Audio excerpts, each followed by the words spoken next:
Hello, everyone, and welcome to the first Go for UAE Israel Food Security Investment Conference. My name is Adi Brownstein, and I'm the managing partner of Go for Israel at Kuckelman & Co. Investment House. I'm honored to welcome on stage Mr. Edward Kuckelman, co-founder of Catalyst Funds, one of the leading private equity firms in Israel, and chairman of Kuckelman & Co. Investment House, which has 28 years of track record in conducting over $7.5 billion worth in transactions for Israeli tech companies. Today, Kuckelman & Co. has the largest investment banking team in Israel, as well as offices all over the world. Edward, the stage is yours. Salam alaikum, shalom, hello to everyone. I am Edward Kuckelman, founding partner of Catalyst Funds and chairman of Kuckelman & Co. Investment House. Welcome to the first Go for UAE Israel Food Security Conference. It is the 25th Go for Israel event, and I would like to start with a special thank you to all the 700 guests from all over the world for registering to the online event today. 2020 was one of the most memorable years, not only because of the corona pandemic, but because of the historical agreement between Israel and the UAE, the Abraham Accords. I had the pleasure of visiting the UAE several times in the last few months. One of the topics that kept repeating itself in our conversation with UAE leaders was the issue of food security, which became a prominent concern during the pandemic. Food security is emerging as a key area in which the UAE is eager for Israeli expertise. With similar weather conditions and water scarcity to the UAE, our two countries can jointly make an impact on desert farming to ensure the availability of quality of food in the Middle East.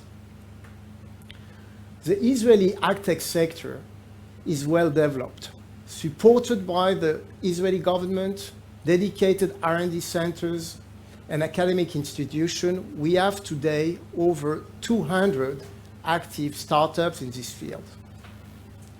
Today you will be hearing from some of the leading companies and entrepreneurs from the sector. I'm convinced that together we can build strong partnerships and that the region will experience significant investment and trade activities in the coming future.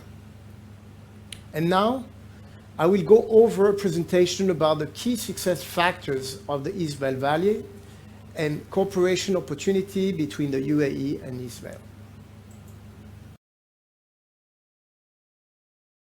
The economic impact of the COVID was substantial, as obviously Israel has been facing the pandemic like every nation in the world. But the Israeli government has implemented measures that minimize the impact of the pandemic, especially if you compare it to the Western countries. Our GDP has declined by 4.25% versus 5.5% for the OECD countries.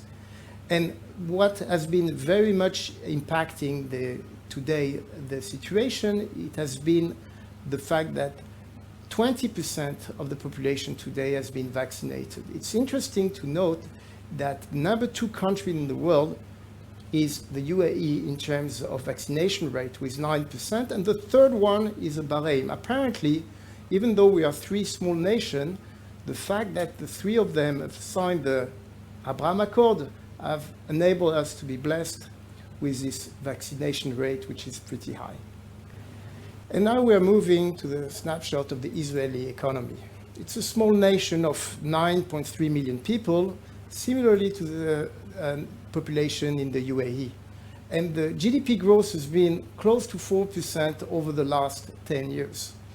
Mostly thanks to the high-tech industry, which has been the locomotive of the growth of the high-tech industry, of the economy of Israel. There are 7 key factors that explain the success of the economy and specifically the high-tech industry. And we'll go over the 7 parameters, starting with education and universities.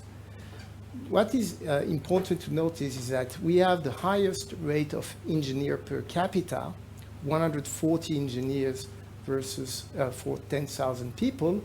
But what is also important is to look at the investment in education versus the GDP, and here also we are world leader.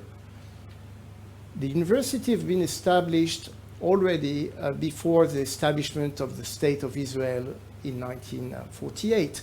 The first actually academic center was Mikveh Israel Center, which was developing agriculture tool to establish the kibbutz movement and to help the kibbutzim to have the state-of-the-art tool to develop agriculture at a very early stage. Also, the Volcani Institute supported the R&D in agriculture back in 1921, and then the Technion was established. You have a picture with the establishment of the inauguration made by Albert Einstein, and all the other universities, such as the Hebrew University, that was one of the large centers for agriculture.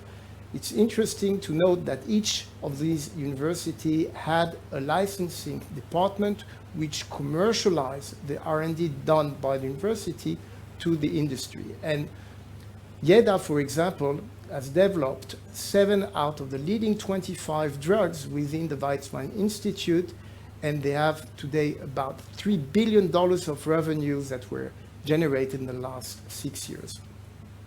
Now, another element which helped a lot is the government support. Obviously by the investment made in R&D and financing of R&D, but also through the chief scientist, the investment in the military budget, the support to the venture capital industry, the government has been very instrumental in growing the high-tech industry. A very unique point is the fact that Israel has a very small local market. For that reason, many of the Israeli companies, when they start establishing their operation, they look at the global market. I circled in green the one that became market leader, which are related to the food security industry, such as IDE, which was the first company in the world to develop a solution for reverse osmosis to get water from the sea. Adama is also in the agro field one of the world leaders, but also Netafim, that in 1967 was established to provide a drip irrigation system, which is now used all over the world and obviously in the Middle East. Yeah. And now if you look at the growth of the high-tech industry, you see that we moved from above $12 billion in 1990 to above $100 billion in 2019.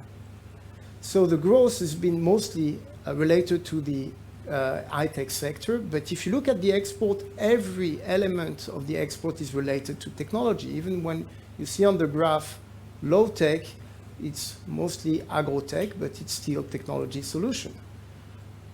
Another factor which had a huge impact is the investment made in R&D, also in the military, and in general, the military expenditure. What I believe is the most influential factor has been the role of the venture capital industry. You see by numbers, it's quite impressive that today we have the largest investment per capita in the world. Even if you look at absolute number, Israel has deployed last year, in 2020, more than $10 billion coming from the venture industry to the high-tech sector. It's number 2 in the world in absolute number. So the reason why so many investors from all over the world invest in the high-tech sector, and there is today more than 380 venture funds, it's because of the history of exits that Israeli high-tech companies have managed to make. For example, in the NASDAQ, you see that more than 300 Israeli companies went public in the US, and more than 100 Israeli companies went public in Europe. Also, the number of unicorns in Israel have grown substantially. We moved from 1 unicorn, a company over $1 billion in 2030, which was Waze, obviously, to more than 45 unicorns today that are ready to consider either an M&A transaction or an IPO. See, the number of unicorns today is 46. The number 2 country in Europe after Israel, number 1 country is the UK with 27 companies that are considered as unicorn. So what drives really the venture industry? It has been the exit done in M&A. For many, many years, the American players were the leading player on the Israeli market, buying regularly Israeli companies. You can see the number of transactions made by Intel, Cisco, IBM, Microsoft, and all the big US firms. Altogether, here you have above $70 billion of transaction. But there is a very interesting phenomena is that you see in the last 10 years, more and more Chinese companies coming in and doing transaction. We put in red actually transaction in which we were involved, either as a venture capitalist or as an investment banker. And you see more and more Chinese players looking for state-of-the-art technologies in Israel and buying technologies from Israel. Another element which explained the high-tech success has been really the entrepreneurial spirit of the Israelis.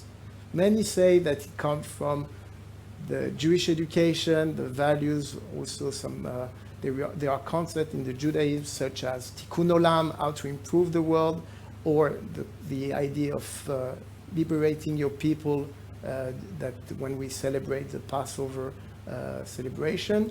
And that's also probably linked to other elements such as the concept of chutzpah that we see from people very young coming at the Israeli army, having responsibility, taking initiative, and that's something that have been a very special DNA of the Israeli people.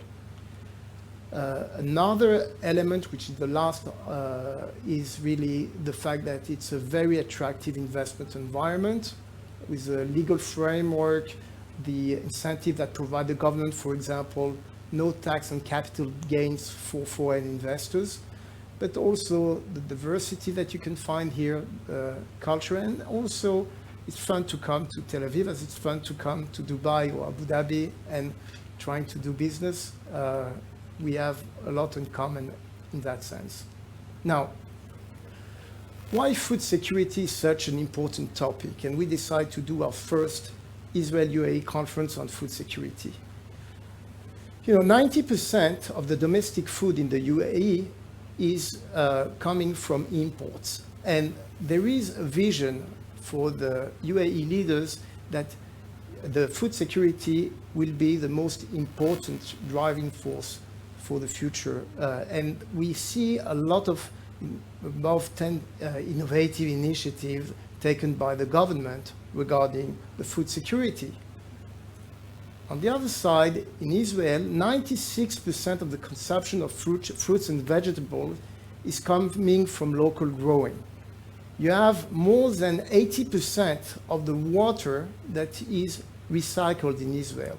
We have also, with the desalination infrastructure, the vast majority of the water use is coming from water that went through a desalination process. Obviously, the development of the agro system in Israel as in an arid environment has a lot to offer to the UAE in terms of technology that we have developed, but also in terms of know-how. And this is know-how that we would like to share with our UAE partners. We would like to create really partnership between the two nations and focus on the food security. We think that we can develop for Israeli companies local activity in the UAE and help them to find the funding that is required to establish their operation in the UAE. Finally, we have selected out of the 200 leading technology in the food security, we have selected about 15 companies that we will present to you later on. So we have here a few companies that you have in that slide, but we circle in green the one that we have selected for the presentation today. Obviously, you will be able to be in contact with the leaders and the entrepreneurs of these Israeli companies and check what type of cooperation you can establish with them. I would like to thank you, all of you, for your attention. Shukran and toda rabba. And now let's go for Israel-UAE relationship.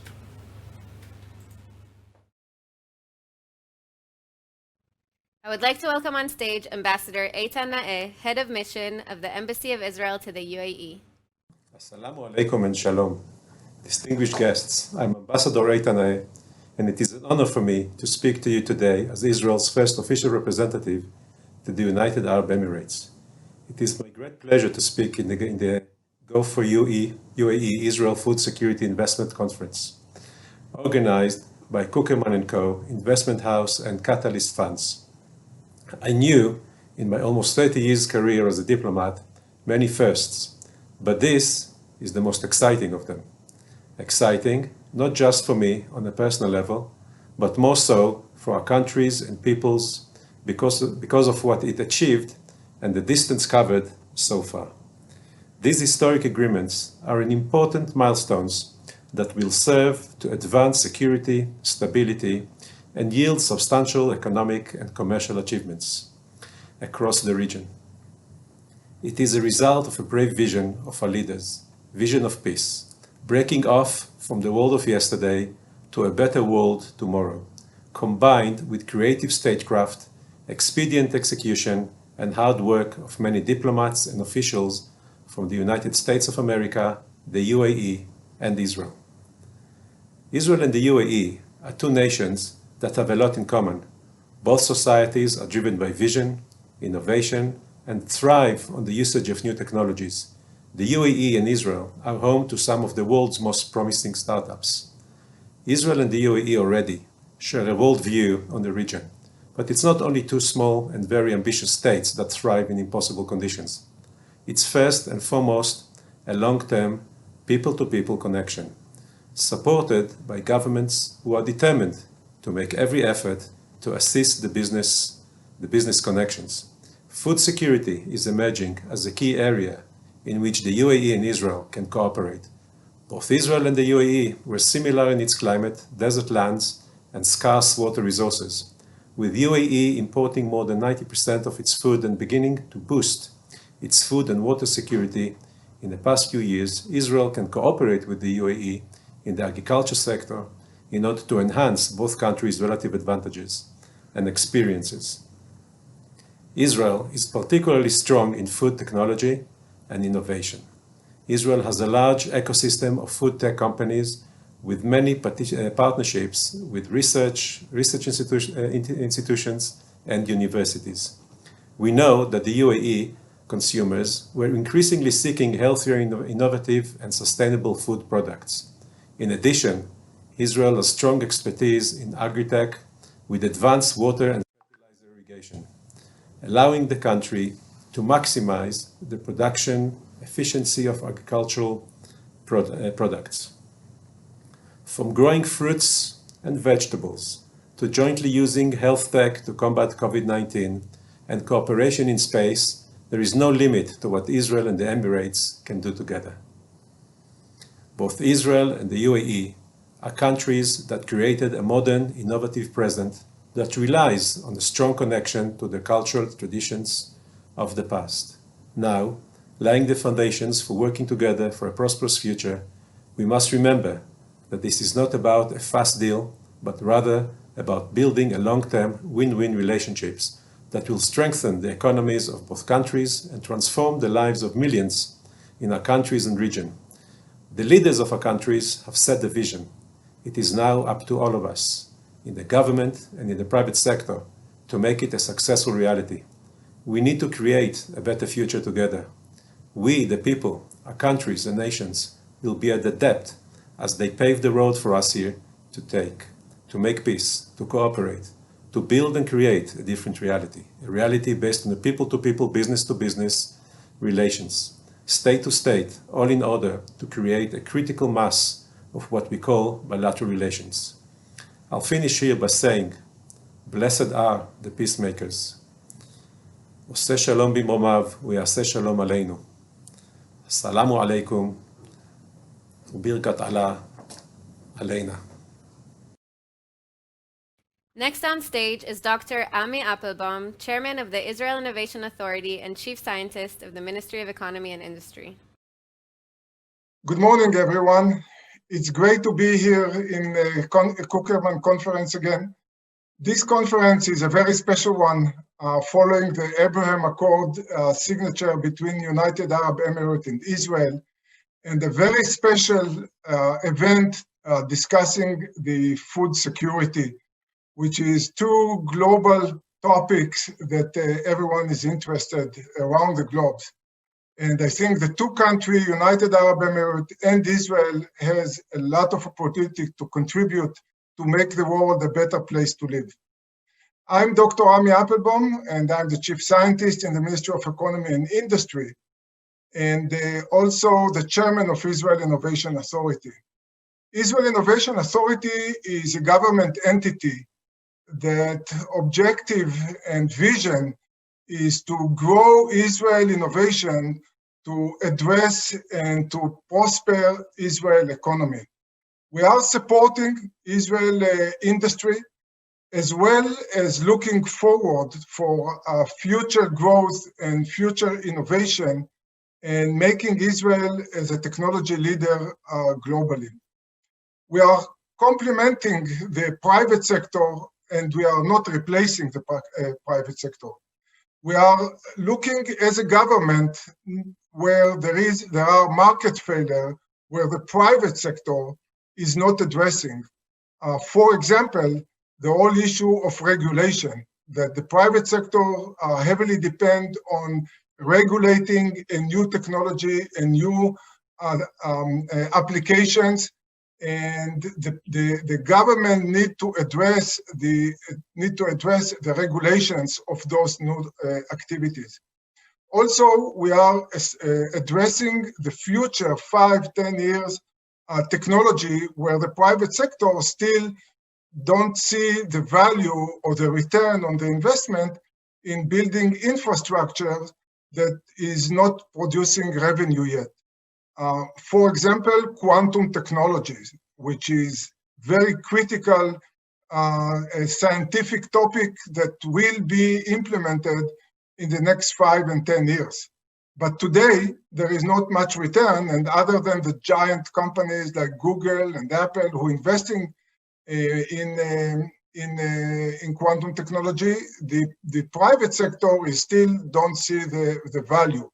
So that's where the government coming in and addressing those areas. We are addressing a product in all product life cycle in the economies. So we are looking into entire spectrum of companies with no priorities, either if it is robotics or semiconductor or transportation or medical equipment. Every entrepreneurs who come and say we have a great idea or companies, we are willing to evaluate it, and if we see the value in terms of breakthrough technology, creating jobs, and growing globally, we are supporting that product.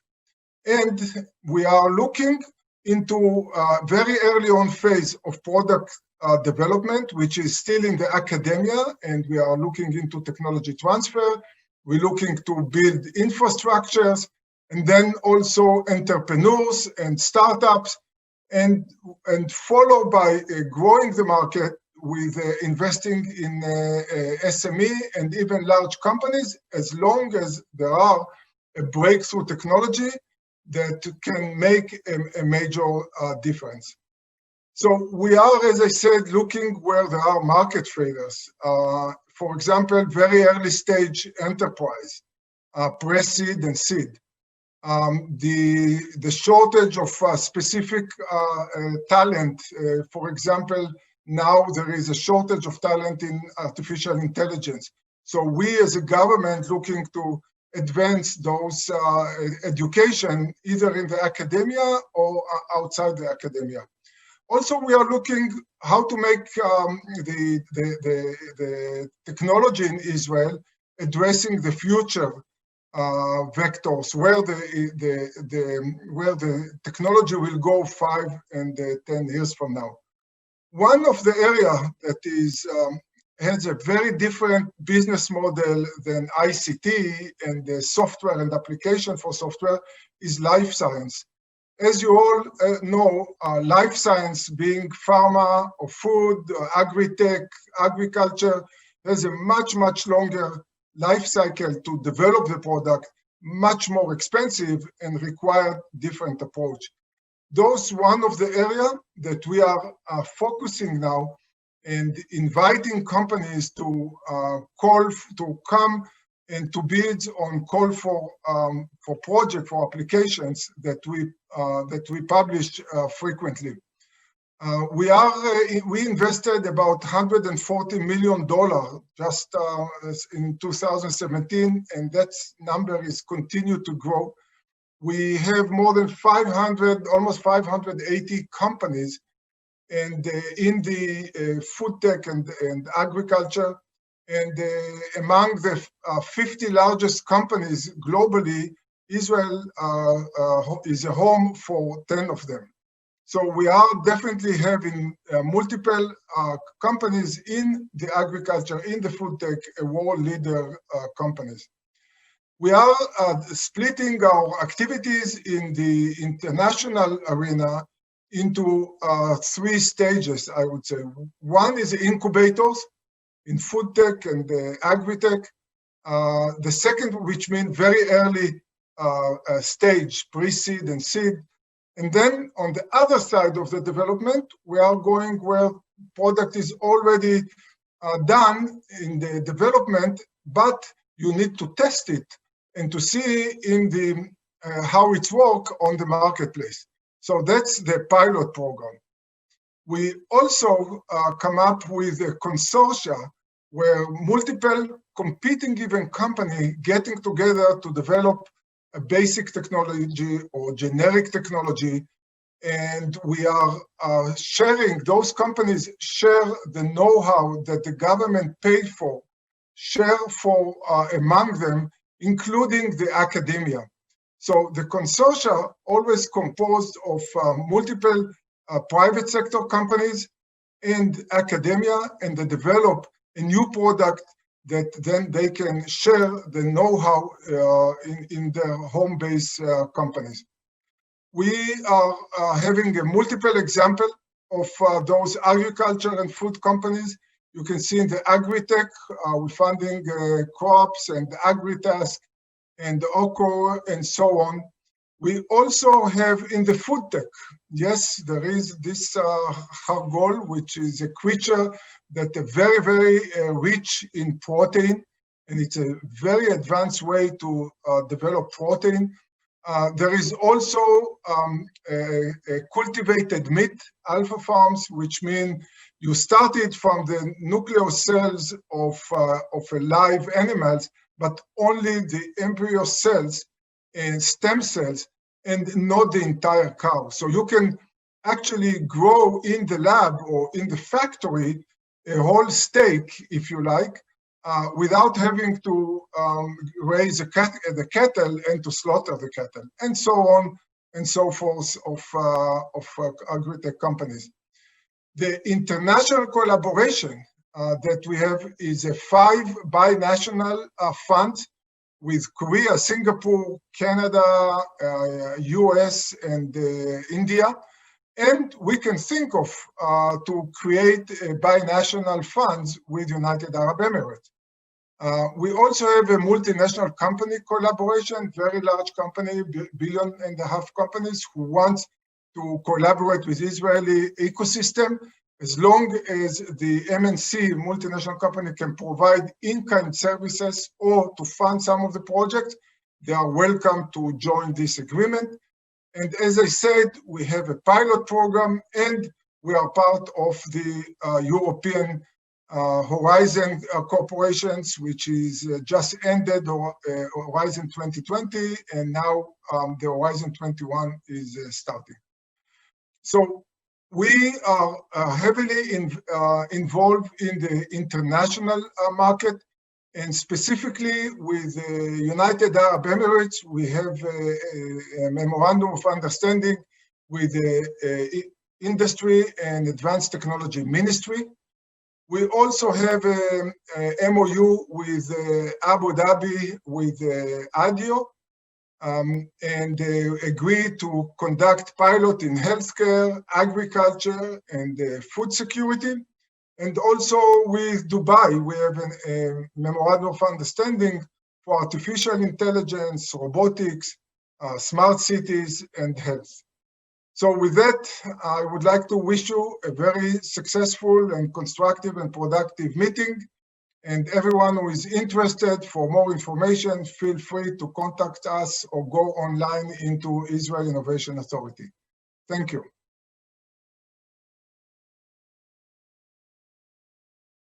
And now for the panel discussion on how the Israeli agritech sector helps address UAE food security challenges. We have Chagai Ravid, the CEO of Kuckelman & Co. Investment House, moderating this panel, who will introduce the rest of the panelists. Good morning, everyone. Sabach al-Khir. I'm Chagai Ravid, the CEO of Kuckelman & Company Investment House. I have some great distinguished guests with me, the panelists on this very interesting morning, which is the food security webinar of Israel and UAE. I'd like to introduce to you Oshat Maya, who's the CFO of Middle East Africa of a well-known company called Netafim. Next is Mr. Raju Menon, who is the chairman and managing partner of Creston Menon, a 300-employee company in UAE, who's been very active in facilitating businesses between UAE and the rest of the world. Also with us is Salvatore Lavallo from the Abu Dhabi Investment Office. Salvatore Lavallo is with us, and he is joining us now from Abu Dhabi. And next to me is Yair Geva, who is a partner at a small, but actually the largest law firm in Israel called Herzog Fuchs Neiman. So again, good morning to all. Sabach al-Khir. I'd like to start this very interesting and exciting discussion. I'll start with you, Oshat. I've been traveling all around the world in places like China and elsewhere, and whenever they meet me, they know about Albert Einstein, and they know about the fact that Jewish people may be good business people, and they also know about Netafim. Can I ask you what has made Netafim so special and so popular over the last 50 years? I think Netafim's secret is about who we are. We started as a farmers. We are farmer first and innovator second. So we begin our journey 50 years ago in the kibbutz community in the Negev Desert in Israel. And I think that the struggle we had to grow a crop in the dry and sandy soil inspired us to think differently and to find new way to grow. And we didn't have a huge water reserve, and we learned to grow, with little water as possible. And this is how actually we pioneered the drip irrigation, a solution that actually made us the larger irrigation company in the world. So I think the fact that we are farmers and we are really understanding our customer, where they are coming from, we are gathering, all the insights from the field, understanding each grower's needs. So our engineering can design innovative and reliable irrigation products that ease the work and maximize the result for each and every farmer anywhere in the world. And over the years, one of our strategies was to become as close as possible to our customers, to our farmers, and to transfer our knowledge and to support them with agronomical knowledge, technical support, and all the knowledge that we gained during these 50 years. And I can tell you that today we have 5,000 employees, 33 subsidiaries, 17 manufacturing plants. We are present in 110 countries. We obtain 30% market share, and we have over 2 million customers in 6 different continents. And I think actually our story is what made us who we are today. Wow, so your story may be also the story of Israel. I mean, there is something that's called in economics the curse of natural resources. Sometimes when you don't have resources, you got to come up and create your own. You got to create your own solutions. Now, when you say that you have all these offices all around the world, I'm assuming you also have an office in the UAE. And if that is the case, what is your actual strategy in UAE?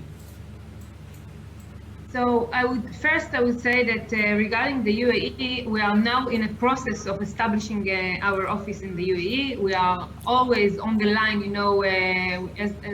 as you know, the flight is very short, so we are taking flights very often. But now we are in a process of establishing our subsidiary there. I would say that the normalization agreement created a big opportunity for Netafim to penetrate to a new market. Our strategy, of course, is to accelerate this momentum and to create strong partnerships in order to develop the agriculture in the region. In the GCC countries, we strongly believe in real partnerships. We are not just selling goods, and this is part of our strategy. We are providing an holistic solution. We support our customer from start to success. If it's, we are starting from the project initiation to the planning, and then to the execution, to the operation, and to the knowledge transfer. We are here to support the success of our farmers by providing them a wide range of services, agronomical knowledge, training, capacity building, technical assistance, financing solution where it's needed, and so on and so forth. And I can say that we already started to create a strong connection with a big local player in the UAE and in the GCC countries. And we understand that we are facing with very, very advanced and sophisticated partners. So we believe they will adapt the most innovative top-edge technology that we can offer, such as digital farming, for example, what we are calling irrigation with a brain. We believe that in farming and everywhere in life, for that matter, the more you know, the more you grow.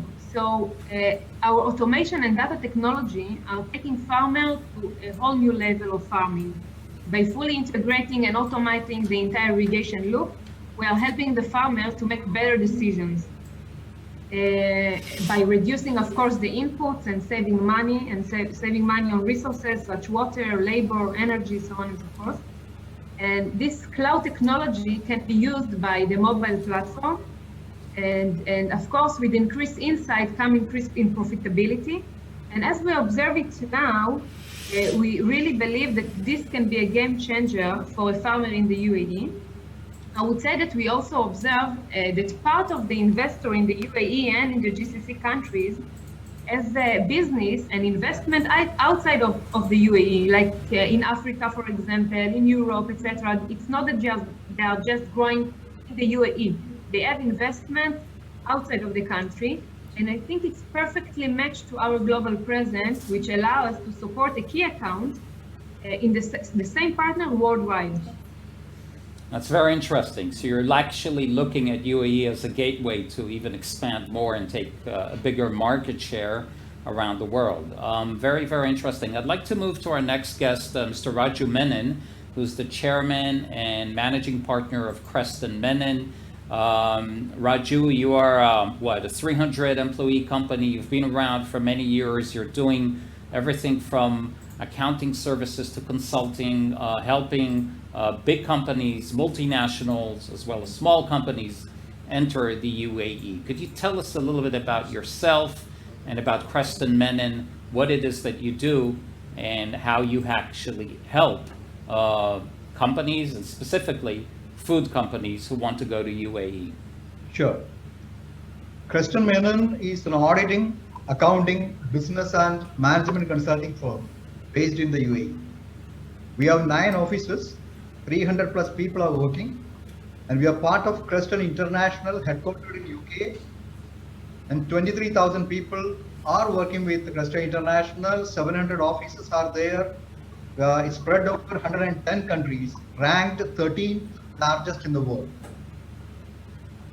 And related to the food, agriculture and water chain, we had worked with many companies like farms, food manufacturing, packaged fresh food, distribution, food packaging materials, food specialty, chemicals, technology, etc. We have a company called Creston Menon Corporate Services. This is there for last 27 years. When we have born in UAE, the same time Creston Menon Corporate Services also established along with Creston Menon Chartered Accounting auditing firms. And this is headed by a partner. He's a senior partner among us, and there are 10 people working, and we have set up about 7,000 plus companies in the UAE. So we have that kind of experience. And we have offered services of incorporation, that is company setup, accounting, auditing, internal audit, and the VAT consultancy, GRC, and so on. And name few clients, I would say that the Pepsi, Hooligan International, Godiva, Strategic Food International, Farm Fresh, Britannia, Tukumati Flexible Packaging, Arabian Farms, Alain Farms, Kineko Farm, and many. So that's what our experience related to, and the entire setting up process we do, identifying the legal structure, to registration, to licensing, to hand-holding an investor, to start their activity and taking it forward. We help them to establish themselves in UAE. This is what we do. And identifying the land is another thing for an agricultural activity. That also we do. And agricultural activity, something, the land is a long-term lease only given. You cannot buy land, so that we are negotiating with the landowners and the facility owners. And like that, we also help the companies in the free zones when they wanted to establish a company, a distributor in the mainland. Then, we get all the approvals for them in the mainland. So there are various authorities involved for that. So we help them. Why it is so? Because when a company is established in the free zone, normally what happens, they are allowed to service only in the free zone or internationally. They cannot use UAE as their customers. So that when they wanted to do it, either they have to appoint a distributor or they themselves have to go and establish their own company. It is a requirement. So we assist them, we help them, all these services. This is what we do. Okay, Raju, thank you very much. You actually make life a lot easier for many of those investors who want to come to UAE, or companies that want to come to UAE. Could you maybe say a few words about the complications and the bureaucracy around the PJSC model and the 3PL logistics? What is it exactly that you can do or help around those commercial companies law? Yeah, definitely. The main issue what was having for the foreign investors before, it was the block of 51% shareholding with UAE nationals. So that was a must before. And in 2018, they have opened up the FDI, the FII and FDI investments, so that the foreigners are allowed to come and invest here. But however, what happened? Only 122 segment open. That is one in manufacturing, another is in agriculture, the third is the service sector. Even though that was done like that, and there was a block, because commercial company law does not permit again that 100% ownership. So it was there for last 2 years, the bureaucracy issue was there. But I would say it's not a bureaucratic issue, but it's a legal issue. Then, however, in 2020, they have opened up in such a way that the Article 10 of Commercial Companies Act amended, so that 100% ownership is also allowed for certain of the categories, the manufacturing, in agriculture and services. This is what they have done it. Otherwise, there are not major bureaucracy in other democratic country you can see.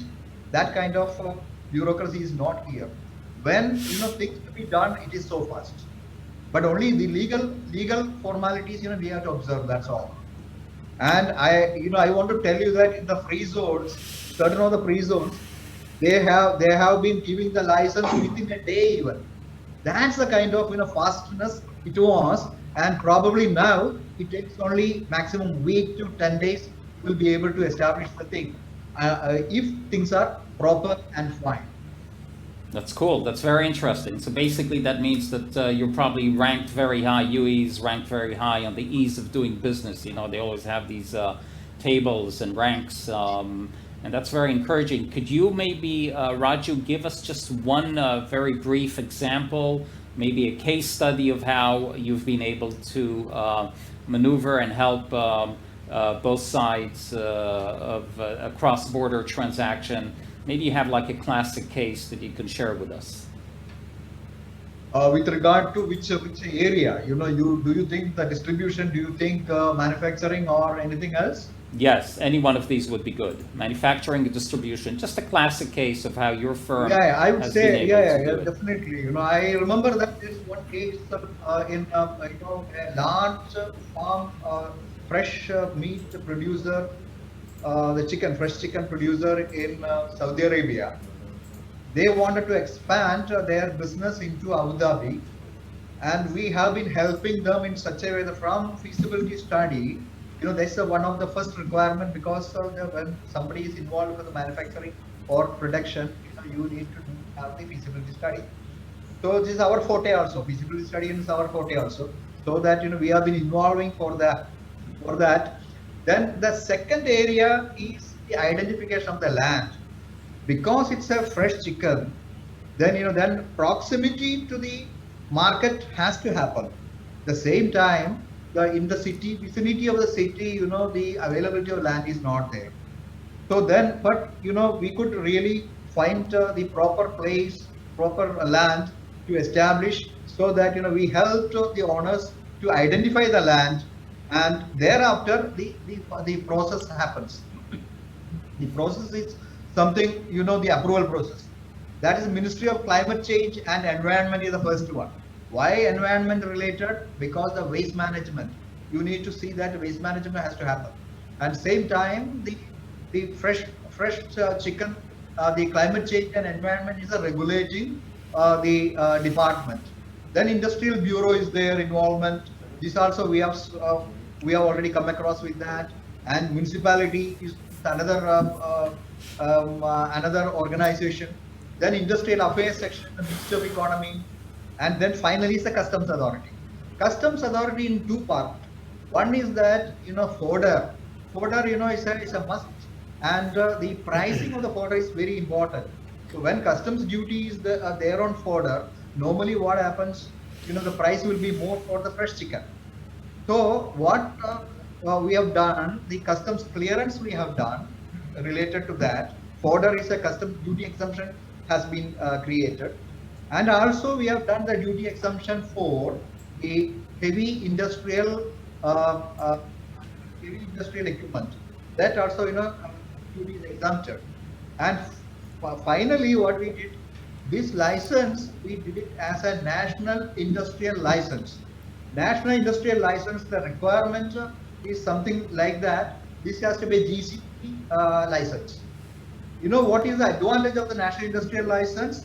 The import duty is free, and also the export, when they do it to GCC countries, there they don't need the purchaser, buyer need not pay the duty. That is the beautiful part of the national industrial license. Now at the moment, the even 100% owned companies are allowed to have national industrial license. So these are all the things we have done it as an example. I can bring it.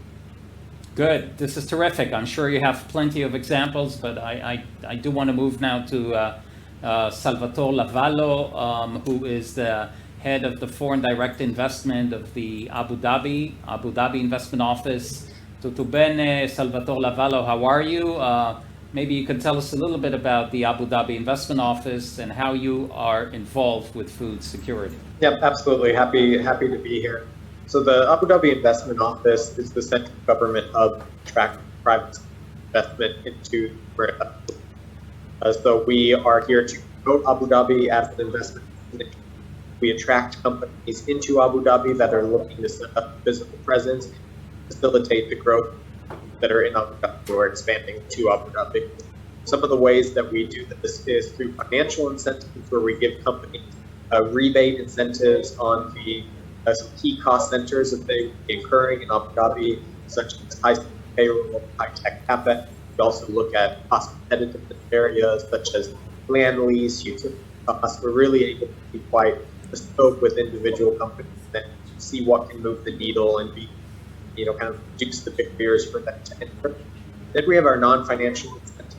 We have investor concierge, which really does an end-to-end hand-holding, establishing in Abu Dhabi, like I mentioned earlier, business. Abu Dhabi is number one in the world. Brazil's number 2, 35th in the world. So we work together the two easiest places to do business in the Middle East together. We also have relationship managers that are assigned to each company that we are working with to make sure that they are updated on all the changes that are happening, on any new government initiative that can support them. And then we also have ecosystem enablement. So in any of the key sectors that we're focusing on, we make sure that we bring together all of the government players that are involved from a strategy point of view, from a policy point of view, from an executing and an operating point of view. We're all aligned in order to have a one Abu Dhabi approach, so you don't have to speak to 8 different entities to understand what's happening, that you have that one-stop shop within the government that journey. Also want to make sure that we're full menu of options are available. So we like to say that what you might know about Abu Dhabi likely isn't wrong. It may just be old. We've been changing so much in the past years. I've been in the Emirates for about a decade now. Before that, I was living in Tel Aviv, and it's been amazing just to see how much has changed in these 10 years, but also in the last year or so, all of the movement that has happened, that has helped businesses to succeed and to grow, that has helped it to be one of the best places to live. It's the safest city in the world for the past 40 years to grow. So we're always happy to help any company that's expanding. We can do so very individualized and look specifically at what a company needs. And then we do so with the entire weight of the Abu Dhabi government, making sure that we are fully aligned. Specifically to agriculture, it's been one of the key sectors that we've been focusing on. So we launched a 1 billion dirham agriculture fund in 2019. We allocated about $150 million of that. And we are in 7 different companies, 3 which are indoor vertical farming, and 4 of which are precision agriculture and irrigation, fertilizer, in aquaculture, and also 1 in space agriculture. So we're looking at agriculture from a lot of different angles.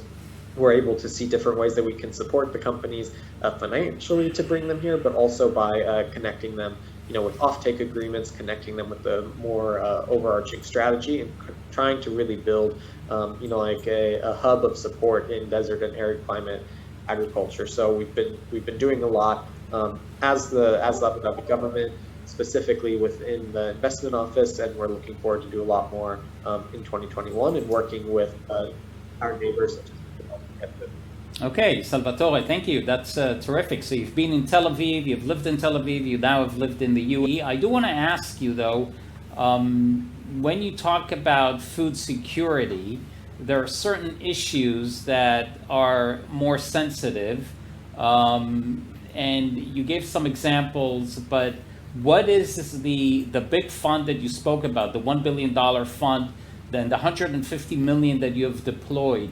Has that been into local companies, or could it also be deployed into joint ventures between some of the local companies and some of the outside players? Yeah, so it's a 1 billion dirham fund, which is $170 million. About that. And of the 7 companies that we have publicly announced, there are 3 that were already located in the UAE and were expanding their operations, and then 4 others that are coming from abroad, 3 from the United States and 1 from India. And so we're able to look at any company that is new to Abu Dhabi, or a company that's already within the UAE that is looking to expand.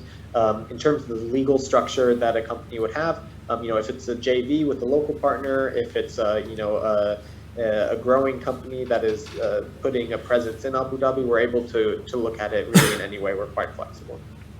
Understood. Okay, thank you. We'll come back to you in a few minutes, and I'd like to move now to my last panelist and guest, Yair Geva, who's a partner at the M&A at the Herzog Fuchs Neiman. That's the largest law firm in Israel. They're all around the world. It's not surprising that they're also in UAE. So welcome, Yair. How are you, Hagai? Yeah, pretty good. And please tell us, why UAE and why food, and how did you get to this place? All right, so I actually got to the UAE before the curve 3 years ago or so, when we were engaged by a local family, one of the ruling families, to help the family invest into Israeli technology, whether agri-tech, pharma, medical, etc. And over time, I became very involved in the region. At that time, I was traveling by my U.S. passport. Now I can enter with my Israeli passport. And over time, we got really engaged with the local families, family offices, funds, helping people do business with Israel. Food security is probably the hottest subject now. I traveled a couple of weeks ago with the JVP delegation to Abu Dhabi and Dubai. We had two great companies in that delegation, Agrint and InnovaPro, which are doing a chickpea protein, that's InnovaPro, and Agrint, who are dealing with a specific disease that attacks palm trees.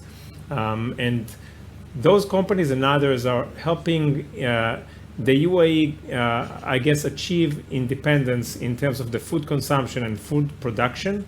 And the idea is to produce higher quantities of food at better quality.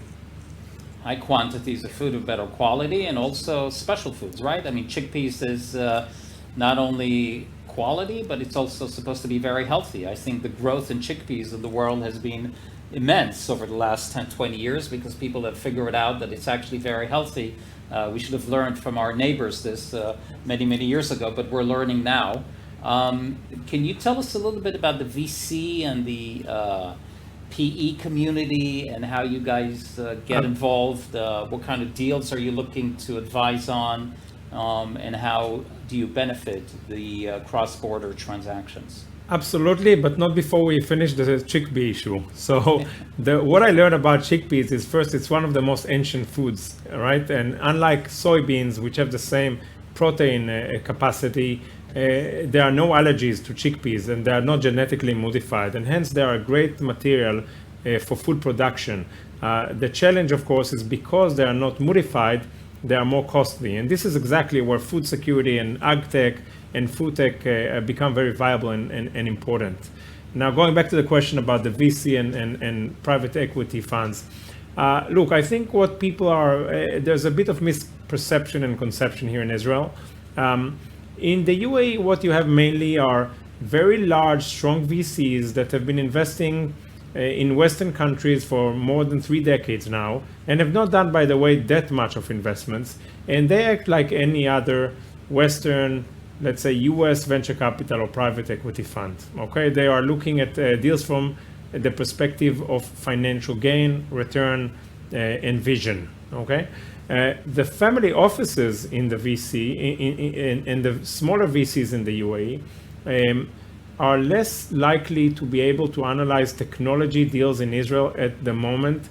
They're often too small to have that analysis capability of what we have more in Israel, which are more tech-driven companies with less market and sales at that time.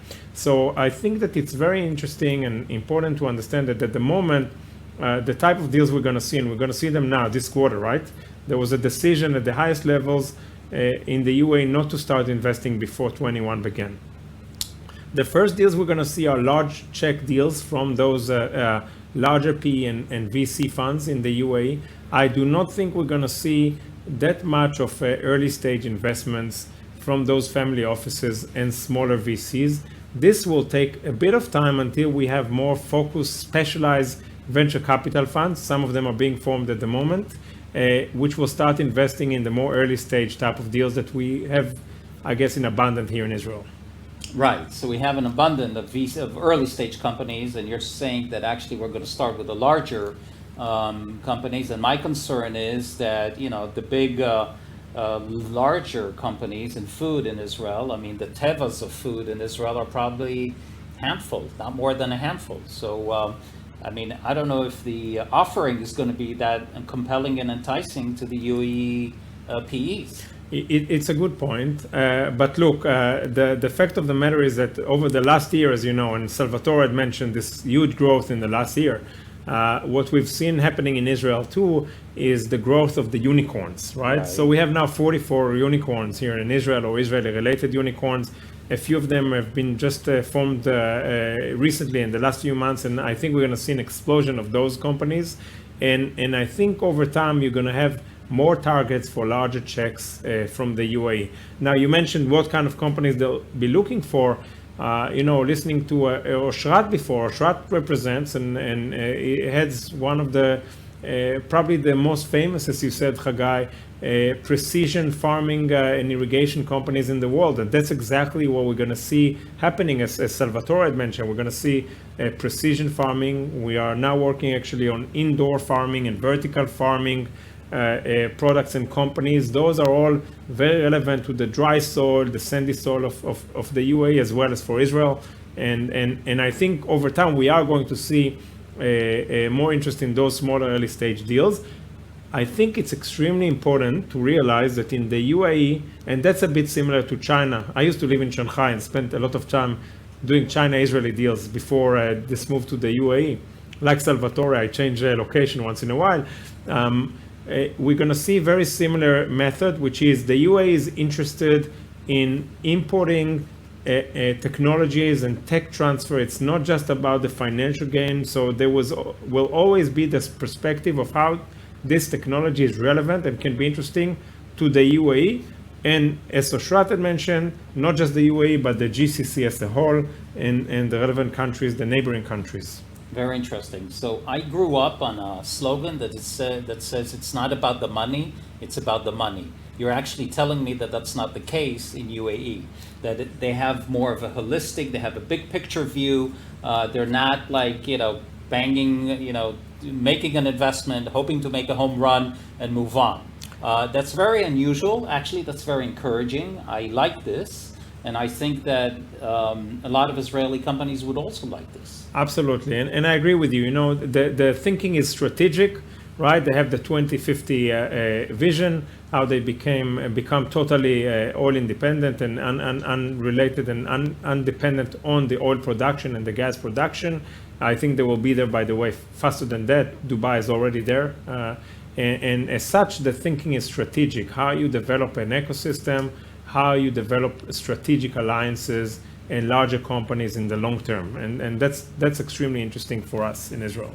Right. Okay, very nice. I'd like to move back to Oshrat. I mean, we still have a few minutes. Oshrat, you have, again, you've spearheaded this. You started, the company Netafim started from the very basic, from the ground up. You are an A to Z, a one-stop shop. You know what the farmers need. And now the question that I have to you is, both for UAE, but also generally, how do you compete with competition?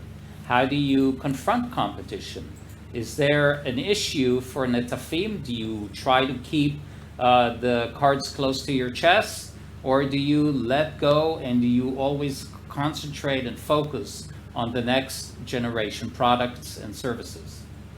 So first, I think competition. It's healthy. It's healthy to the market. It's healthy to the agricultural sector. So we are encourage competition, and our strategy, as I mentioned before, is to transfer our knowledge to customer, and we face it by innovation. As I mentioned, we are always trying to be one step ahead and to be very innovative in what we are doing.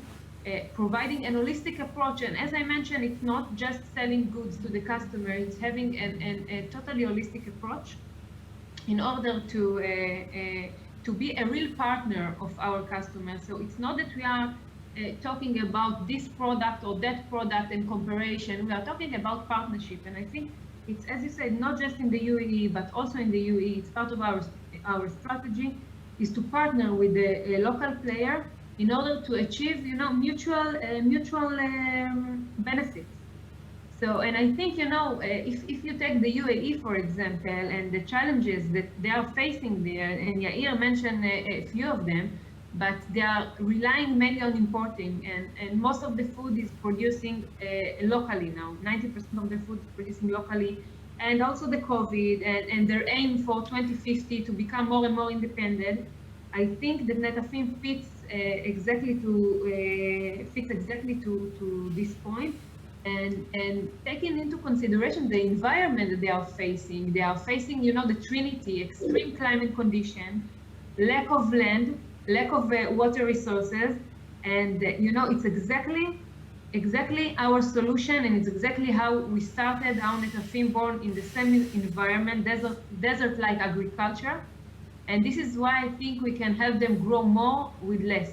And coming back to what Yair said, I think at the end the solution must be combination. It must be economic. Of course, we are here to support the scarcity, the food scarcity challenge, but it must be also economic. In order to make sure it will be sustainable for the long run, we want the private sector and the governmental sector. We want the model to work. We want it to be economically benefit. And I think this is what we are doing. This is what we are doing, and this is why it can be sustainable for the long run, because we are making sure that our solution is also economic-wise. And we can have, a very strong and fruitful collaboration while transferring our knowledge that we gained in the last 50 years by building local capacity in order to support the agriculture in the GCC region. Okay, great, thank you. So you're always trying to be one step ahead, and you're always always thinking on how you're going to share your new generation products with your future clients. It's very encouraging. I want to go back to Raju. Raju, you have been so active. You have, as he said, 300 employees. You're all over the world, and you're in a very populated country called India. There's a corridor between UAE and India where you are highly active. Billions of dollars are being exchanged. How can Israel fit here, if at all? And maybe you could tell us a little bit more about that.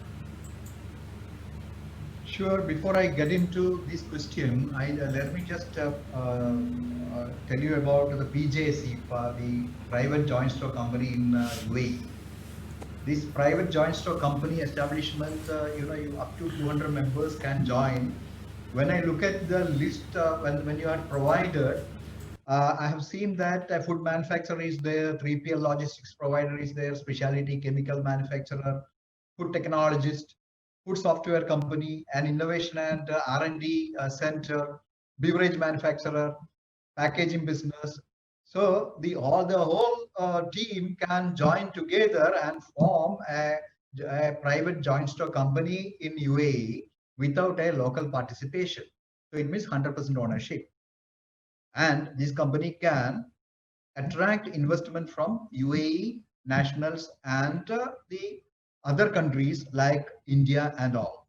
So coming back to your question related to the India, India and UAE has got the food production and the manufacturing of the not manufacturing, but but agriculture part in India.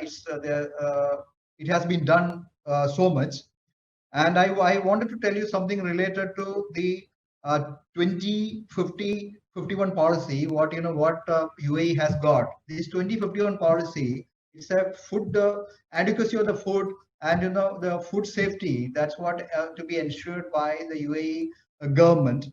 So as part of that, they have been investing certain of the countries, and they found that these investments, small way and large way, they have been doing. So how they have been doing it? It is that looking into the country risk. So they have considered India as a low country risk, so that the India, $7 billion investment they have already done, and the commitment is there more. There are three. The investment $5 billion investment is focused on the mega food parks, logistics and warehouse hubs, then fruits and vegetable hubs, and in various Indian cities. So then it is in investment in Kutch. Kutch. That's a place called Kutch, and that's in Gujarat. And also Aurangabad, Bhiwandi in Maharashtra, then in Madhya Pradesh also they have done already. And other than that, there are 3-4 states, they have been trying to do at the moment. And apart from that, there is a company called MR here. You know that MR is the real estate developer, and they have been involved for developing Burj Khalifa project. And they have contributed a sizable share to the GDP of Dubai. And now, as a part of diversification, they have been involved with the $2 billion project in India with regard to the food and agricultural products. And they have already gone to the different side, the Meghalaya and the other part also, they have started investing. And the another corporate side investment going to India is DP World. DP means Dubai Property. Dubai Property World is the setup what they are using for the international investment. They use this corporate. So this DP World and DMCC, Dubai Multi Commodity Center, this is also involved. These two corporates are really investing into India now, and there is a link, Agriota link has been created, which directly links farmers in India and food companies in UAE. So that's the kind of relationship they have already established. And Israel, when we come back to Israel, Israel has partnered with Punjab and Meghalaya on setting up centers of excellence. In the technological support, the agricultural technological support is already provided in Meghalaya. East Kashi hills of they have for vegetables, they have already invested, and at the East Garo hills for citrus fruits, they have already invested. And as you all know that a regional council in Negev desert in Israel are in talk with UAE to develop the desert cultivation agriculture for the crop, the strawberries, blueberries, and tomatoes. So that's the kind of the unity is being done in between the UAE and Israel also. At the same time, India has got connectivity with Israel.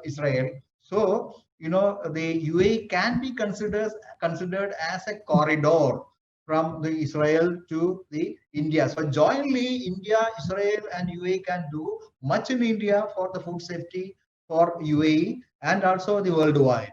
So that is possible.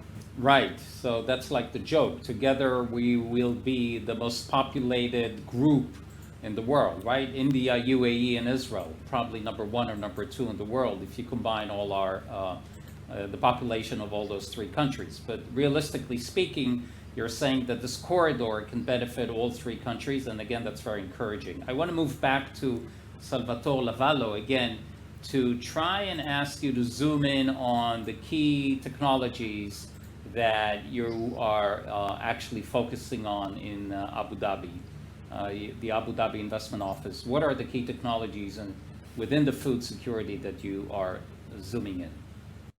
Yeah, absolutely. So we have kind of 2 main goals within the government of Abu Dhabi when it comes to agriculture. The first is food security, and within the food security, we can look at bringing new technology to local production. So that would be looking at the 24,000 farms that already exist in Abu Dhabi, seeing how we can upskill them through new types of precision agriculture, new types of irrigation, fertilizers, seeds, different inputs that would help the existing farmers. The second thing within food security then would be looking at like new forms of production. So that could be indoor farms, vertical farms, also alternative proteins or cell-based meats that are being produced. So looking at new ways of producing food. One important part, when we're looking at food security is that we feel like the problem of food security is a global one. It is increasingly affecting other countries around the world. And we feel like because we have the resources to try and tackle this problem, we're not only looking at solutions that are relevant within the UAE and within Abu Dhabi, but solutions that can then be exported from Abu Dhabi to the world. The second goal within agriculture is on desert and arid climate agriculture. So there's a lot of overlap between the two, but again, 1/3 of the world is desert and arid climates. That's an increasing number. A lot of the countries that have a similar climate or do not have the resources to do the research and development to find ways to produce food under such like intense weather patterns. And so we're looking at technologies that can really provide Abu Dhabi to become a hub for desert and arid climate agriculture. And again, not just to institute that here within our own farms, but to be able to export that around the world. So those are our two main goals. Within that, we're really looking at any technology that can address the goals, and we're able to be really, as I said before, individualized with each company and see what can move it. So we're really a market catalyzer, able to push these technologies forward within the Emirates and around the world.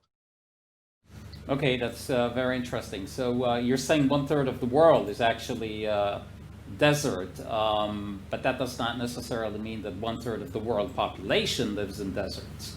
Nevertheless, you're saying that there is enough demand or future demand that what is currently developed in Abu Dhabi, hopefully with Israeli technologies, can then be marketed to other desert areas where there's still need for these kinds of solutions. Yeah, so I mean, actually, it was referring to the population. So right now, there's actually an issue that by 2030 we expect that 50% of the world's population will be living in areas of high water stress. Right, this is from the strategy of the United Nations, and so we are looking not at the world area, but looking broadly at how this is affecting the population of the world and increasing parts of it. So looking at new ways to be sustainable in terms of water, reducing waste, and increasing on the supply chain to make sure that we are able to get this food to all the people that require it. Right. Okay. So obviously, when we talk about food security, we move into water shortages and water stress, and that's when these solutions that are currently being developed in Abu Dhabi, hopefully again with Israeli technologies, can benefit a lot of the other countries and the demand that's emanating from those 1/3, or you're saying 50% in 2030, 50% of the population around the world. I want to move back to you, Yael. So why, what has actually brought you to UAE, and what has actually prompted this whole love affair that you have actually developed with UAE? Question number one. And question number two, maybe you can actually start with question number two. What should someone do when they first move to UAE? Do they need to find a JV partner, or do you have any other suggestion? Maybe just try their luck? Sure. No, it's a great question, actually. And I think Oshrat here and Raju have alluded to the potential routes that one can take, right? So, the instinct of at least of Israeli companies to go and find a partner, right? They're saying, look, unless it's a big established company like Netafim and others. So those earlier stage or smaller companies are saying, look, it's expensive. We don't know the ground. We rather find a partner and start operations there with that partner. That's the instinct of most of the companies that approach us. I look at this a bit differently. I mean, partnering is great. I'm just saying that you want to do it on an educated basis, right? I think that Oshrat had said that to know is to grow, right? So to me, look, Dubai is 3-4 hours, 2-3 hours of flight from here. It's an inexpensive flight. It's also an inexpensive place to do business relatively. And as such, my recommendation is first go there, test the water, perhaps look at one of the free zones. Raju had mentioned those changes to the law, right? So these days you can actually open your own shop, 100% owned by yourself, very easy, not that expensive, in one of the free zones in Dubai, in the DIFC, in Abu Dhabi, in Ras Al Khaimah, in any of the Emirates, and start to know people, perhaps explore the potential for benefits, governmental benefits that were mentioned here by Salvatore, and then start to understand who you want to partner with. Because one of the more interesting things and aspects of doing business to me in the UAE is the gentleman approach that people behave in the way they do business. And sometimes what I've noticed is that once you partner with that family or that type of business, you will not be as able to necessarily develop a competing relationship with others. They respect each other, they try not to compete, or if they do that, they do it gently. And as such, I think you should also take the time and explore your options on an educated basis. See, it's interesting what you're saying, because you're saying not only test the water, but actually jump into the water. You're actually saying take your bags, move there, open an office, stay there. It could be a month, it could be 3 months, it could be 6 months. Learn the culture, try to meet as many people, and try to make everyone relatively happy so that we're all one big family. I don't know any other way to do business, frankly, right? So if you're not there and you're just transferring your tech to a distributor, it's not a long-term play. It has not been the case in China, in other places where Israeli companies, when the market was open, they could move in, and definitely is not the case for UAE. I would actually, one of the reasons to establish your headquarters in the UAE is your ability then to travel all across the region and have people travel for you from India to Pakistan to Indonesia, Iraq. All those places have the same challenges that were mentioned here by Salvatore and the team, and it's necessary. It's the necessary thing to do, and that's what we've done at my firm at Herzog. Okay, that's very interesting. An interesting approach. Salvatore, do you agree? I mean, do you think that this is what people should do in Abu Dhabi as well? Israeli companies should move, open an office in Abu Dhabi and learn a little bit, test the water, or actually jump into the water, see how this goes, and then eventually find the right partners? Yep, absolutely. I mean, and we're here to help with any of that. So, always happy for you to contact us. You can email us at inquiries@audio.ae. We're here to help with that setup, help introduce you to the right players within the government, make sure that you understand the full support that we're able to give. And not just thinking about it as like a sales office or networking spot, but to also think about bringing your R&D here to bring some of the smart manufacturing, and then those are the kinds of projects that we can really provide significant financial incentives to, and make it much easier for you to expand globally. Oh, I like that word, financial incentives. A lot of Israelis are going to like that as well. I'd like to ask Raju, any other suggestion, Raju, for companies from Israel coming to the UAE that you think it would be wise? This is the opportunity to provide them with just kind of a snapshot of what they should be doing the first thing they get into the UAE. Definitely, I would say that there are so many international people are coming here. There's lots of tourists are here, lots of business people are coming here. So that opportunity, I would say that there are opportunity, but one has to identify that opportunity, whoever may be in the business. So as Salvador, he was rightly speaking that, you can set up a company here, a small operation, then from there the test water. These are the best way to do it. And another thing I want to tell you that there is Expo 2020. It was postponed to Expo. Now it's in 2021 it is going to happen because of pandemic issue. That the long awaited thing is going to happen only in 2021 from October. So if Israel has a pavilion there, then then Israeli companies can demonstrate their products and they can find the customers accordingly. So it's a 6 months period altogether. So 6 months period is a long time. So that by the time they can understand the people, understand the area, they understand the places, so that they will be able to get into the actual work, whether then they can decide whether they want to establish here, or they feel that no, this is not my cup of tea, I should be out. So this is possible. So I don't know that what is the call of Israel for a pavilion. Otherwise, also I want to tell you that these people can come here because the UAE Dubai is expecting 25 million people to come when it was originally planned in 2020. But however, the same thing will happen in 2021 also.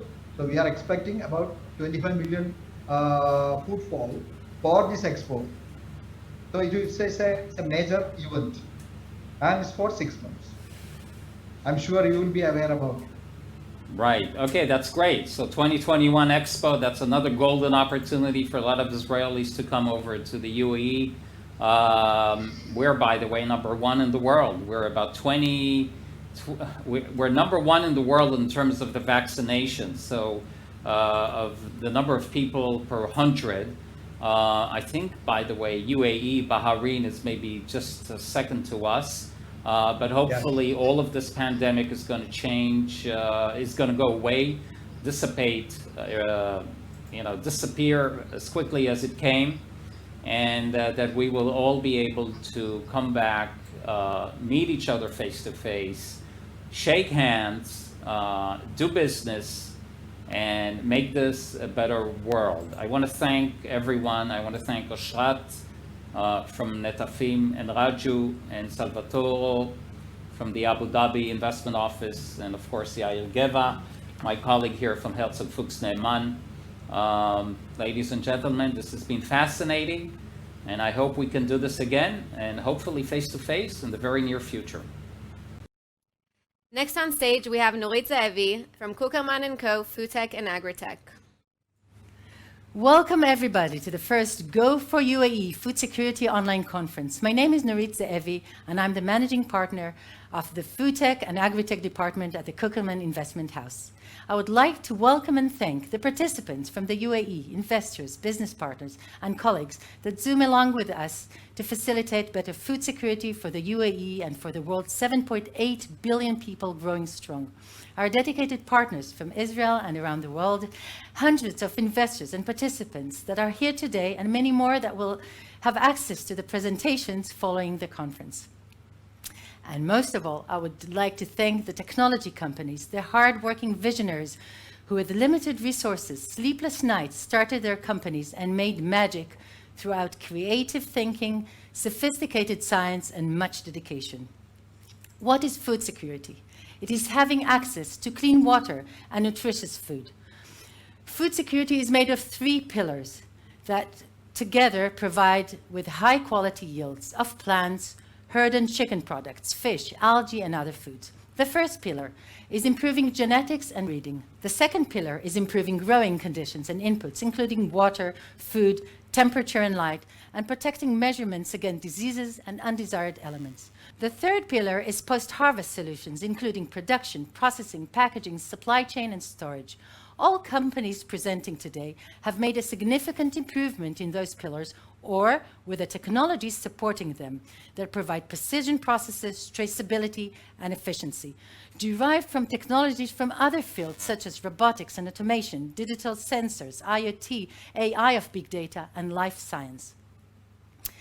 Just 150 years ago, in 1867, when Mark Twain embarked on a pilgrimage tour to Israel, he wrote a witty journal describing his deep disappointment of the flourishing biblical land that became a desert and a God-forsaken land.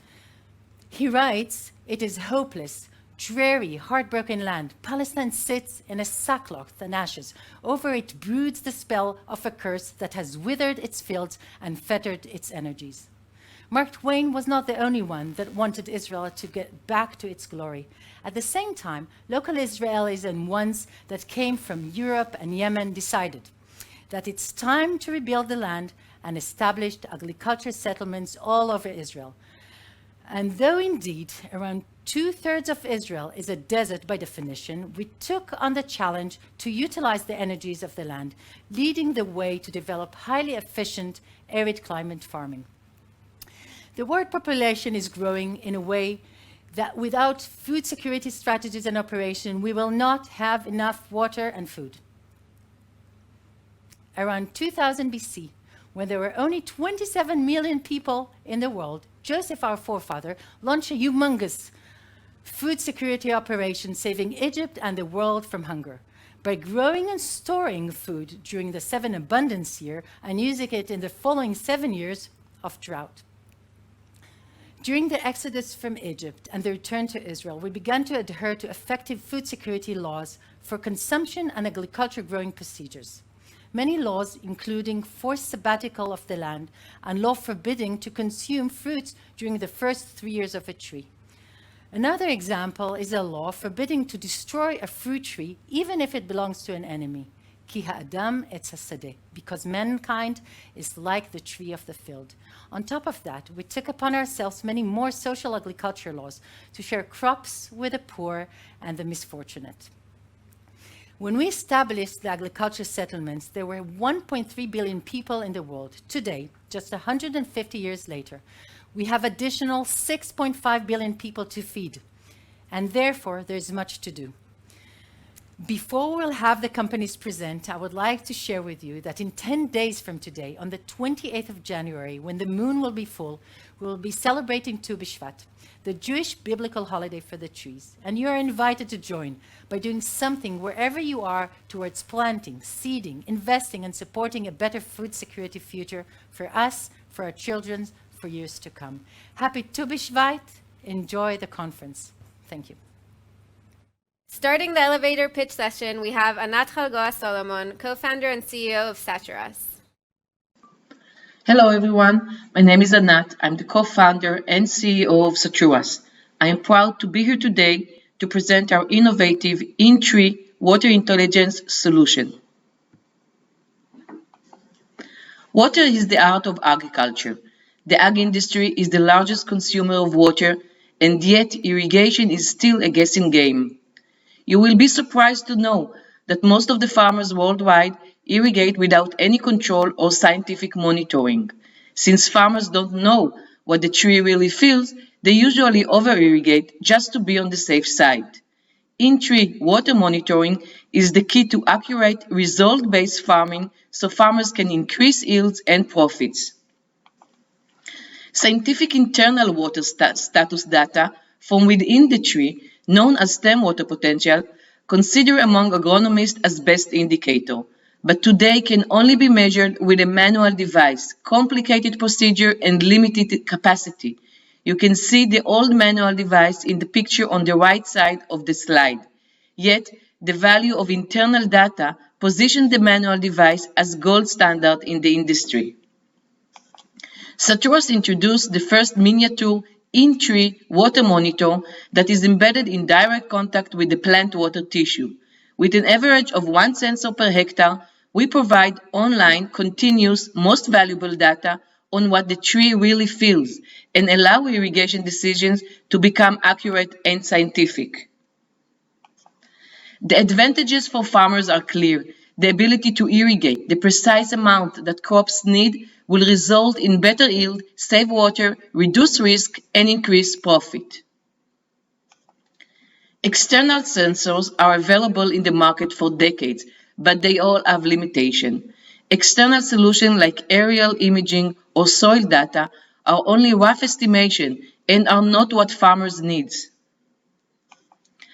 To date, we proved high market traction and validated the pricing model with 100% recurring customers for 2021. We installed more than 1,500 units in 10 countries and in more than 10 different crops. We gained impressive case studies with irrigation experts validating the high value of our technology. We offer annual subscription fee model for the hardware, software, and our professional services. We are fully aware that the main challenge is the growth stage. We partner with leading irrigation and ag companies that have wide and direct farmers' relations. We focus on premium crops where water management is critical.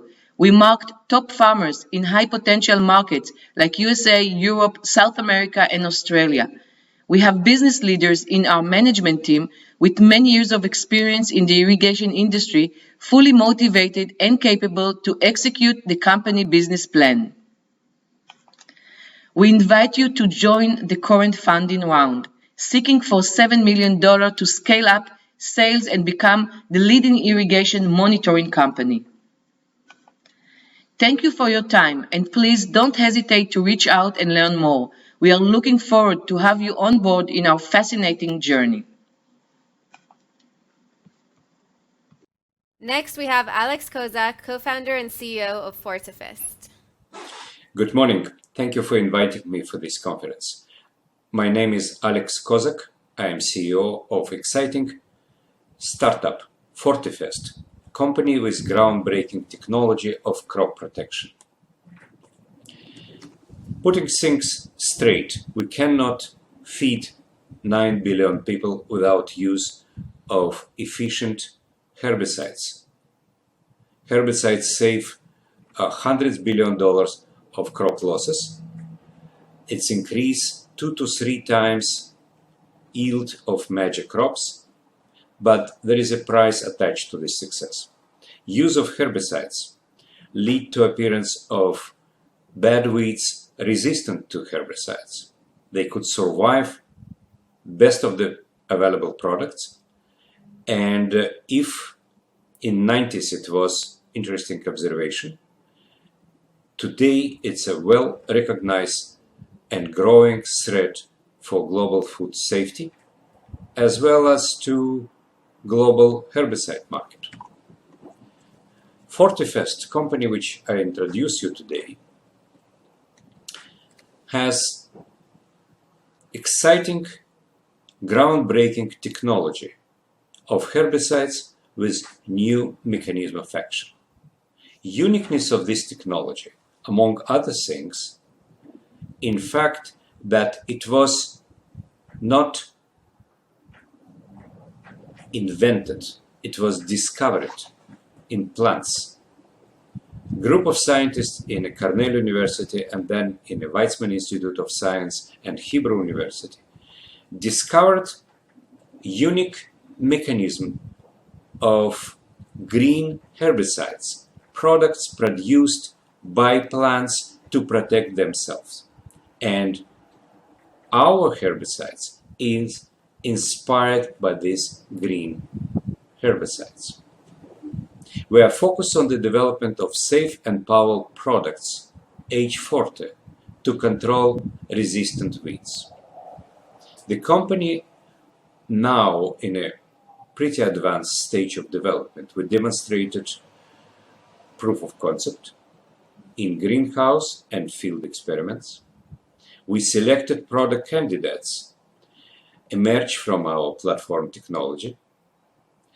We demonstrated acute oral safety of the lead compounds, and our technology is well protected with patent and patent application worldwide.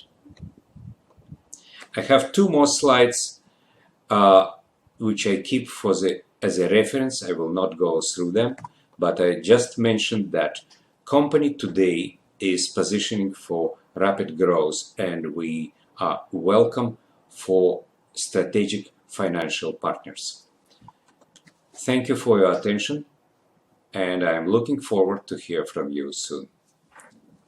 Thank you very much.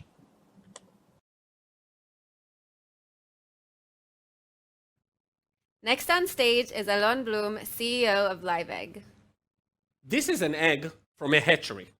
Can you tell if it's fertile or not fertile, alive or dead, male or a female? The answer is no, but we can. Hello, everybody. My name is Alon Blum, and I'm the CEO of a dynamic, innovative biotech startup by the name of Live Egg. Thank you for the opportunity to introduce our company.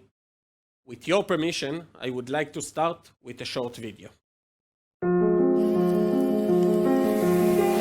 Over the last decades, game-changing technologies have totally transformed our lives. But not in the huge global poultry industry, even though it's the world's #1 protein provider. Old-fashioned, inefficient methods mean losses worth billions of dollars every year. But change is coming. From Israel, the startup nation that's helped revolutionize our world. Live Egg is a game-changing company, turning heads of world-leading producers. Thanks to its breakthrough technology, POMP, poultry optimization through monitoring and prediction. POMP, it's not just a solution, it's a revolution. Finally, POMP delivers day 0 fertility diagnostics, embryonic development monitoring, and in ovo sexing. Imagine the impact of optimizing global poultry production by just 1%. POMP will boost revenues by up to $10.5 billion every year. Living is looking for impact partners for growth. Partners who want to change how we feed the world, who see how technology can make that change. Partners in a blue ocean opportunity, one that's knocking on your door right now. Live, the pump revolution for the poultry industry. As you saw in the movie, LiveEgg is the developer of the pump technology. This electro-optical technology is the platform to develop a range of products for the optimization of processes in the global poultry businesses in general and in the hatcheries in particular. The first product that we have developed under the pump technology is called Crystal Egg, the world's first embryo monitoring system. This system gives a very clear observation of the embryonic development inside the egg. LiveEgg is pioneering this field. The system is already commercial and installed in hatcheries around the world. What about the financial bottom line? Based on extensive research, pump macroeconomical value is $10.5 billion annually. LiveEgg is looking for investors who, beyond profits, are interested in making global impact and become a part of the ever-growing global food security community. If you're interested in hearing more about LiveEgg, I invite you to meet us, as we have so much more to share. Thank you.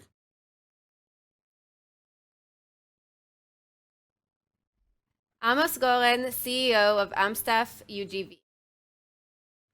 Today, we convert the HLS Amstaff into agriculture vehicle, the PlumStaff autonomous high plum vehicle to innovate the high plum works.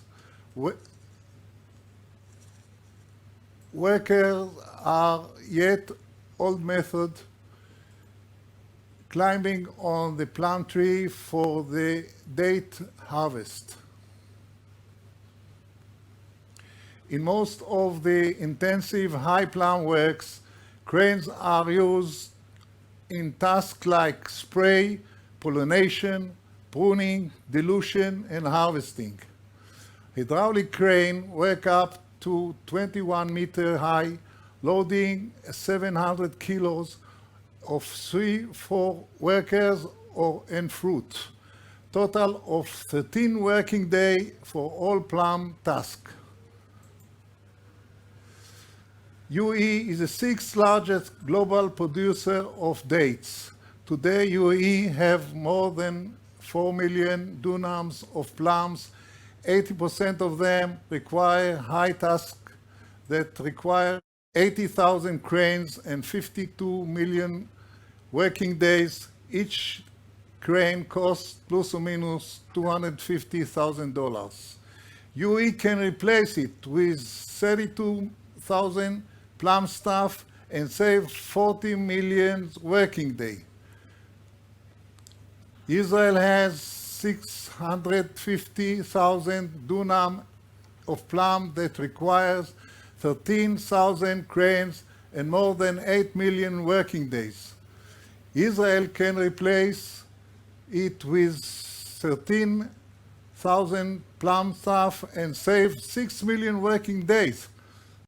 And they shall beat their sword into plowshares and their spears into pruning hooks. Isaiah 2.4. With our artificial intelligence and image analysis system, we convert the detection of security threats to identify the flowers, dates, clusters, strains, and pests of the dates. With our decision-making process, we convert the planning of security tasks due to threat scenarios of the planning of separate high agriculture tasks due to the dates colors. and converts security implementations to guns and fire extinguisher, to accurate shoot, to agriculture, robotics, arms for accurate and efficient task. Thank you very much for your cooperation and time. Thank you. Next, we have Avner Shoat, owner and CEO of TapKit. TAP is proud to present TapKit, grow your own hydroponic produce. The TapKit is an affordable hydroponic business.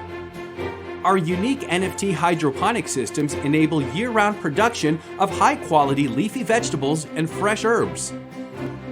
You only have to take care of the land preparation, and within less than a month for construction, the greenhouse is ready for planting and producing. And your small business will generate income 6 to 8 weeks later. The entire kit is delivered in a container which contains everything you need, from greenhouse foundation to produce packaging, including a 500 square meter plastic covered tunnel, hydroponic gullies and supporting frame, nursery equipment, irrigation and fertilization system, packing station with refrigeration. It also includes an advanced management app for professional day-to-day operating of the TapKit, from production and packaging to maintenance and troubleshooting. TapKits are already installed all around the globe in various climate areas with outstanding results. TapKit makes hydroponics accessible to small and medium-sized growers, amateurs, and family farm, resorts, schools, community farming, organizational kitchens, and more. For the first time, hydroponic is made super simple to install, operate, and easily produce healthy and clean leafy vegetables and fresh herbs to supply the neighborhood market. So why do you need the TapKit? Because it is a smart business, an affordable investment with a short ROI. Because it is simple and easy. Easy to install, easy to operate, and no experience is needed. Because it is sustainable and it helps our planet. Because it helps people consume healthier, fresher, and safer food that is locally grown. So join us for the hydroponic revolution. TapKit, affordable hydroponic business. Please welcome on stage Barak Melamed, founder and CEO of RealBite. My mom was a guilt-free cooking mom. She used to spend days in the kitchen turning fresh, local ingredients into delicious, nutritious meals. I can vividly remember the smells and sights of fresh tomatoes, onions, and garlic just dancing in the kitchen's counter with the pots and pans trying to keep up with her. These days, moms just don't have the time. Today's mother's guilt complex is solved by food manufacturers, not farmers. Food manufacturers can't afford making guilt-free food or hire thousands of dancing mothers for that matter. It's all pre-processed, ultra-processed, hyper-processed ingredients thrown into a huge mixer and shoved out the door. Vitamins added in a chemical form. Micronutrients, that word is just too darn long. Real, whole, fresh ingredients has become a dream of the past. History. Until now. My name is Barak Melamed, and I am the founder and CEO of RealBite. RealBite is a true pioneer in binding and stabilizing technology. Cakes, energy bars, plant-based burgers, they all need binders and stabilizers, as the ingredients alone can't hold the mass. Not without the nasties. Our tech involves no chemicals, no ultra-processed ingredients. We discovered a way to keep the traditional method of making fresh, nutritious food and scale it up. Good old mother cooking with a culinary physics twist. We have developed and built a large-scale production line that uses local, fresh ingredients based on tweaked, off-the-shelf hardware and proprietary software to produce various dishes, from plant-based burgers to, well, sky's the limit. You're probably thinking, that's too good to be true.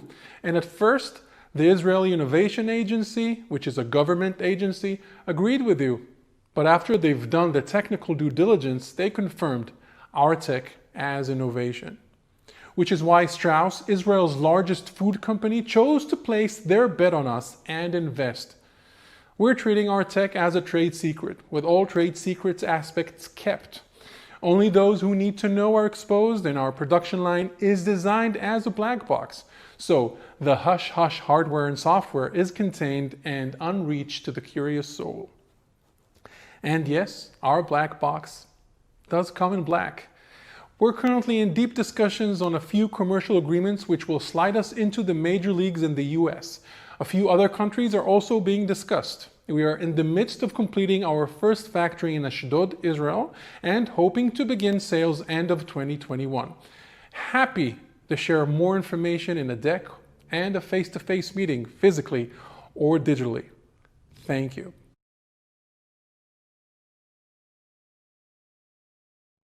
Next, we have David Davidov, CMO of Tevatronic. Shalom from Israel. My name is David. I'm the CMO of Tevatronic. Today I want to introduce you to Tevatronic company and our smart solution for farming.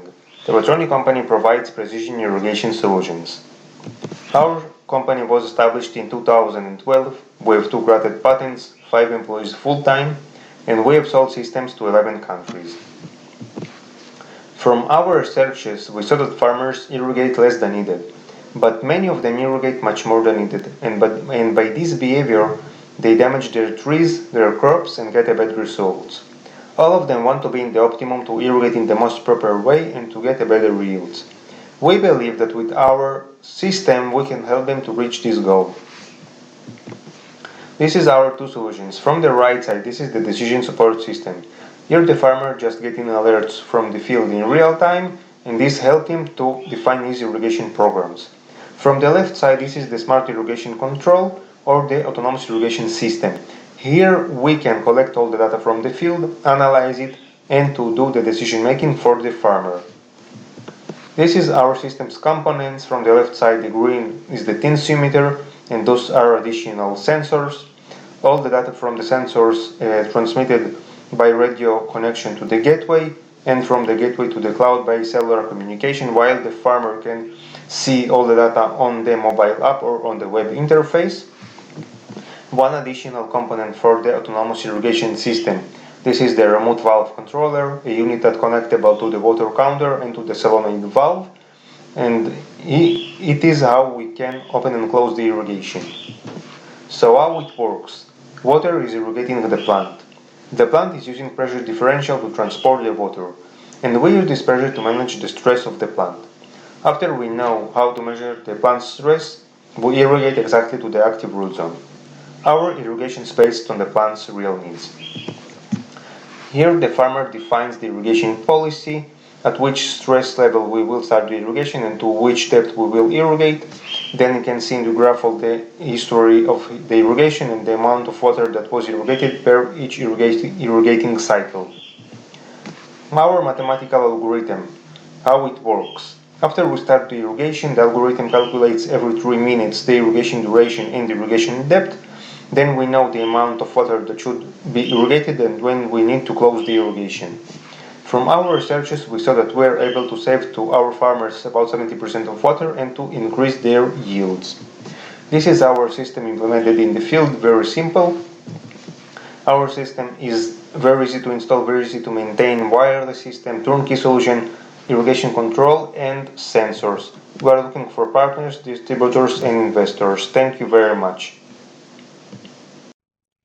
Moving on to Elad Shamir, CEO of Kinneret Innovation Center.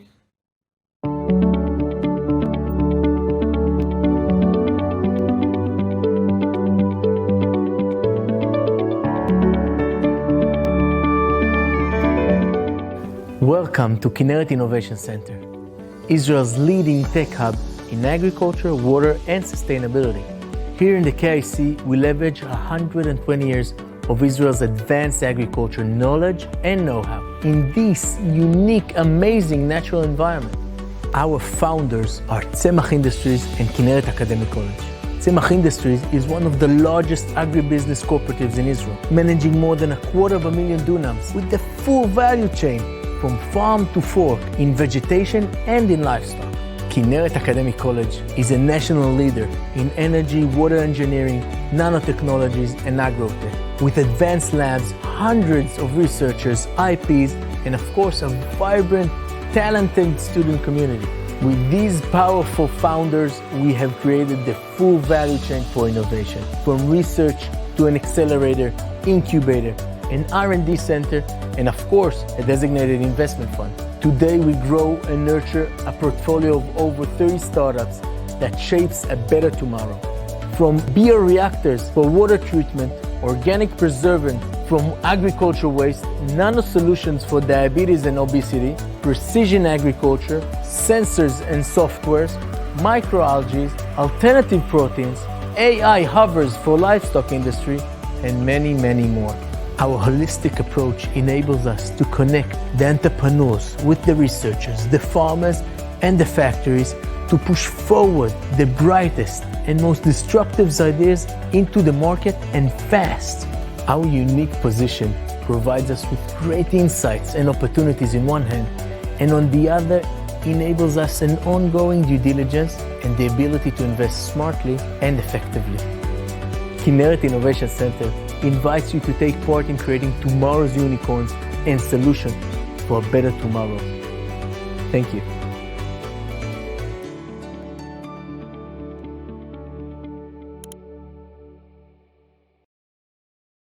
Next, Eyal Udasin, CTO, Automato Robotics. This is our sad reality. Agriculture is not sustainable. And why? Because most agricultural tasks are performed by people, but people don't want to work in agriculture anymore. It's very hard and it's boring. So farmers are having a harder and harder time finding workers while they need to produce more to keep feeding a growing population. This is the definition of unsustainable.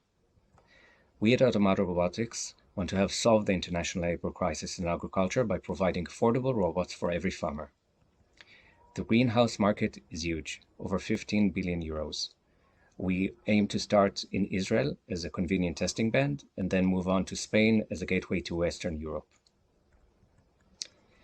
We want to develop the future workforce to reinforce the human labor. We're developing robots to perform multiple agricultural tasks, and in order to do it in scale, we're making them affordable for ordinary farmers. This will allow us to become a leading agrobotics company. The cornerstone of our solution is a robot that can drive in off-road conditions and understands greenhouses. And that robot can be fitted for multiple purposes. Our first add-on is a robotic harvester for tomatoes, which is about to start 2 pilots in greenhouses, hopefully with robot unions' help as well. We also listen to our farming partners and are now developing autonomous sprayer to keep people away from the chemicals and allow us to make an impact on even more crops. We grow through our own add-ons or with cooperations with third parties.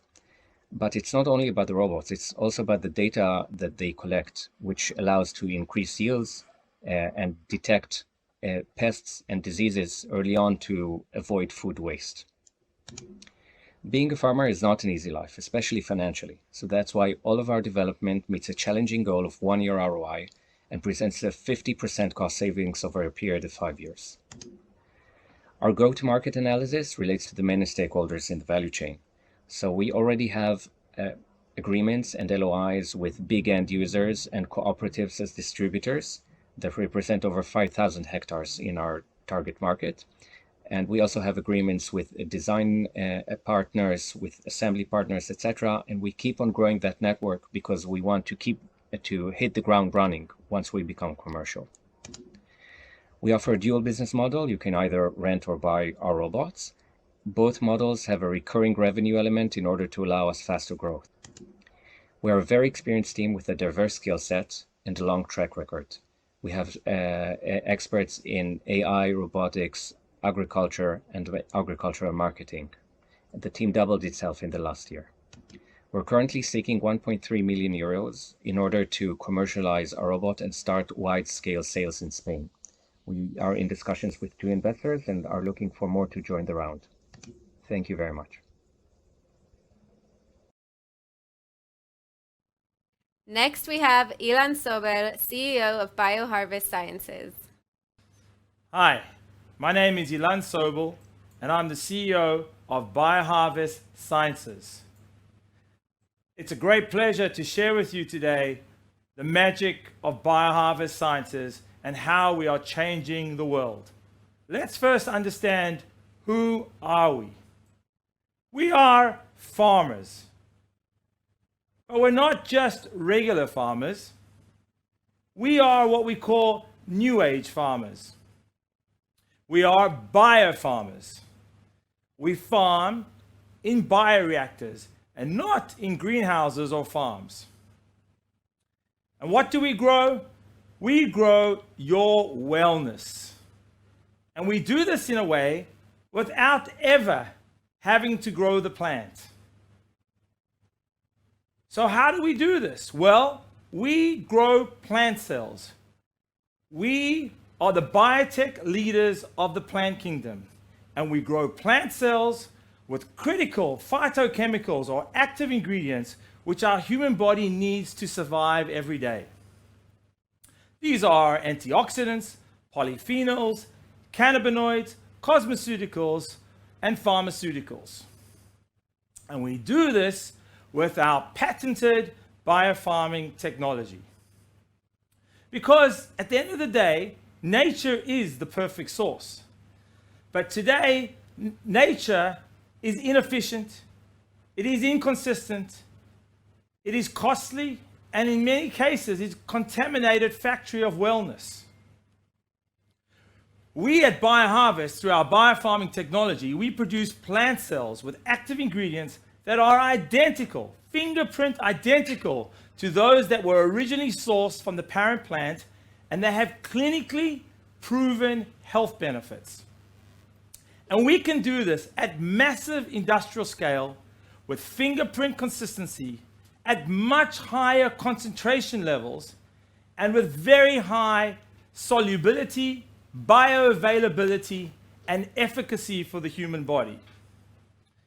And we do this in a way that has no contaminants or heavy metals. We are non-GMO. Our products have no sugar nor calories. And there are unparalleled advantages for the environment from our biofarming technology. For example, one bioreactor can produce the equivalent of 10,000 square meters of land on an annual basis. Our process requires us to use the plant once just to create the cells. And following this, we continue to use a cell bank. We are the plant cell growth company. Our way of farming, of what we call biofarming, has a technological application for many business verticals and over 500 billion addressable markets.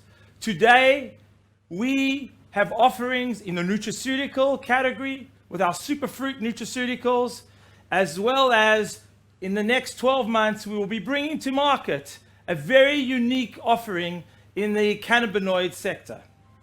Thank you for this opportunity, and if you'd like to hear more about how we are changing the world and bringing a level of wellness to the world, which is unique and is able to significantly change the lives of consumers, please reach out to us, and we look forward to sharing with you more.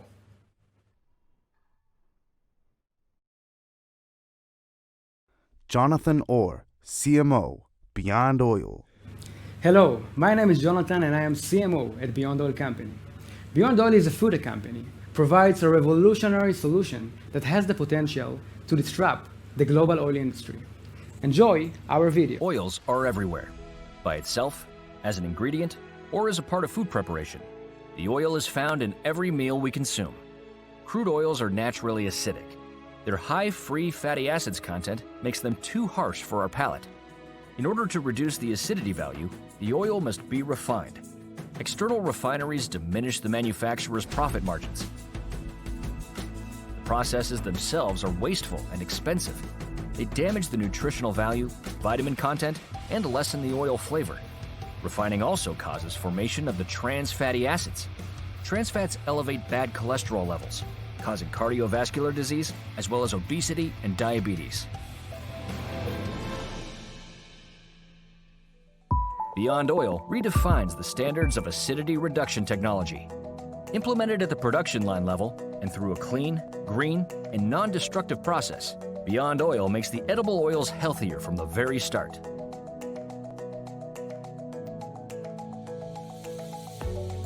Beyond Oil unique filter aid is added and mixed into the crude oil.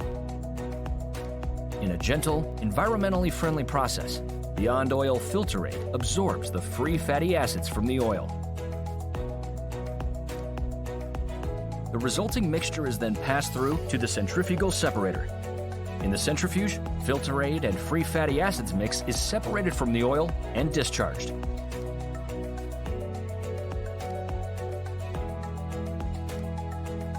The separated oil is then filtered and polished. The final oil is collected, ready for consumption. In the words of leading scientist in oils and lipids research, Professor Nissim Gardi, the technology was tested by me in a variety of tests that are defining the purity and the quality of the oil. In all those parameters which are essential for our health, the technology is superior to anything that is today in the marketplace. To the best of my knowledge, the technology is a revolutionary one with not any similar technology around the world. It's actually changing the entire concept of crude oils and health ingredient type of oils. Beyond Oil maximizes value for producers and customers. We provide cold-pressed, non-acidic, trans-fat-free product with high economic value and energy-saving production. Beyond Oil extends oil's shelf life and environmentally friendly. Join our revolution. Beyond Oil. Healthy food for healthy future. Thanks for watching. We will be happy to meet and share more information about this exciting opportunity. Coming up on stage, we have Limor Stoller, CEO of BioCloud. Hi, everyone. My name is Limor Stoller, and I'm the CEO of BioCloud. BioCloud was founded in December 2017 and has been active in the green and organic pest control sector. Our vision is to provide herbal-based organic vapor solutions for healthier farming and living. As you all know, chemicals can cause a range of diseases and are dangerous to our health and leave residue on the fresh produce. More and more chemicals-based pesticides are being banned for use, approximately 40% of them. BioCloud developed a biopesticide that is based on natural plant extracts made up of green molecules that both control and repel insect pests while leaving crops safe for consumption and the environment untouched. The product, BioCloud 618, is made of volatile plant-based active ingredients in a novel polymer-based slow-release formulation for continuous controlled release, thus providing effective insect control and repellency with similar efficacy levels to currently available chemical pesticides. The product saves organizations headcount costs for personnel who perform spraying activities. The product has various application methods. Farmers can control exactly which crop will be exposed to the product by simply placing the container, as you can see on the screen, at the base of the crop plant and opening the lid. BioCloud has completed proof of concept, and we have a patent filed national phase in the US. Our product is ready to be introduced to market, subject to regulatory approval. Last year, we received a Certificate of Excellence from the EU as part of the Horizon 2020 program. Experiments conducted show that BioCloud 618 is efficacious against both chewing and sucking pests such as silverleaf whitefly with a 92% mortality, cotton leafworm with a 96% mortality, and aphids with 80% mortality. Additional pests controlled are onion and western flower thrips and spider mites. BioCloud 618 also repels mosquitoes and controls little red ants. Our competitors are the conventional chemicals sold by Bayer, Corteva, and Syngenta, which are sprayed on the crops, and other organic products such as the ones sold by Maroon Bio, Certis, and Bioworks. Our advantages are that there is no contamination of water or soil, the product is easy to use, it does not leave any residue on the crop. In a one single product, there is control for both sucking and chewing pests. Currently, there is no organic product that works on vapor activity, has a slow release formulation, and you get a season-long activity in a single product. The global green pest control is valued at $5 billion and is expected to reach $10 billion by 2025. The insect repellent market is valued at $5.6 billion and is estimated to reach $9.6 billion by 2026. Our product also fits for storage facilities such as silos with a target market of $225 million. Thank you for your attention. Next, Noam Azran, CEO of Be Free Agro. Hi, I'm Noam. I'm a rancher and the CEO of Be Free Agro, the first autonomous herding solution. I've been working in this industry for almost 15 years, along with my partner and COO Dvir, a second-generation livestock grower.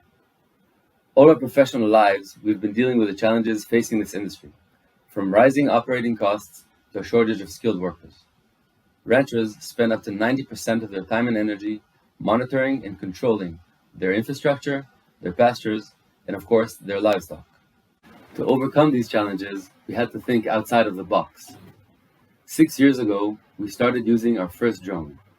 Initially as an eye in the sky, we quickly discovered that there is an interaction between the drone and the cows.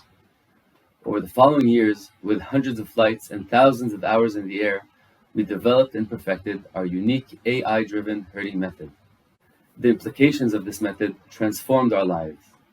We managed to reduce manpower expenses by 50% and dramatically reduce overall expenses.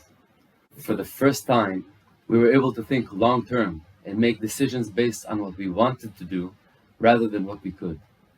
We witnessed improvements in many aspects, ranging from financials to animal welfare and soil regeneration. We also got to spend time with our families. For our solution to be scalable, it must be autonomous. I'd like to introduce Joe, our autonomous cowboy drone, offering ranchers a click-and-herd solution that turns off-the-shelf drones into professional cowboys. Just open the app, choose the pasture you want to herd, and choose the destination. Then sit back and watch the magic happen. Using advanced AI, machine learning, and battle-tested algorithms, all our magic happens in the cloud. We call it Cowboy as a Service, and we offer a monthly payment model per animal. Backed by an Israeli Innovation Authority grant and pending another, a patent for our herding algorithms, secured pre-seed funding and partnerships with livestock agtech providers as well as academic researchers in the US. We are now starting our pilot in 2 ranches in Israel.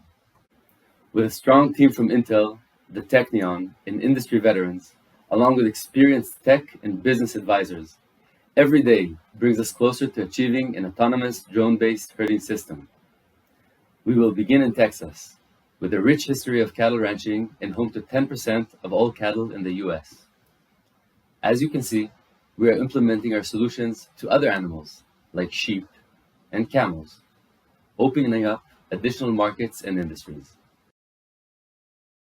We are raising $2 million to complete our MVP, pilot in Israel, and large-scale pilot in Texas.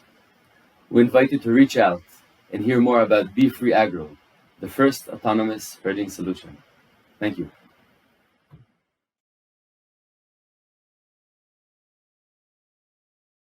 Coming next, Ricky Goffrey, CEO of Wadis. Hello everyone, my name is Ricky and I am the CEO of Wadis, a wastewater treatment and water disinfection company. The growth of population becomes a global critical problem. Pollution is all over, on the ground, underground, and in the air. On one hand, the growing population and urbanization increase the quantities of municipal and industrial toxic wastewater, while on the other hand, the existing wastewater treatment plant have limited capacity and limited ability to expand. So there's an urgent need to reduce pollution and increase wastewater treatment efficiency. Now, what's a wastewater treatment plant? A wastewater treatment plant receives wastewater from two resources. One is municipal wastewater that flows through underground piping system after we flush our toilets, and industrial wastewater that come from the industry. In the wastewater treatment plant, the wastewater is separated to effluents, water, and sludge, solids. The water is directed to water reservoirs and from there to the sea, the river, or for reuse for further processing. And the solids are evacuated into drying sites for further processing before ground burial or compostization. Here is a short movie presenting Wadi's system and technology. Our eco-friendly, chemical-free disinfection technology is based on a high-voltage electrical pulse that is discharged within water, wastewater, or sludge. The electrical pulse generates synergetic disinfection agents such as a powerful shock wave, UV, magnetic and electrical fields, ionization and polarization of molecules, cavitation, and very high temperatures at the discharge canal, ensuring total bacterial eradication. Pairing high system performance with low energy consumption, our unique system is effective against a wide range of microorganisms and can be used in various applications such as sewage water and sludge, drinking water, cooling towers, aquaculture, and ballast water, to name a few. The Wadis system also improves sludge digestion and biogas production processes.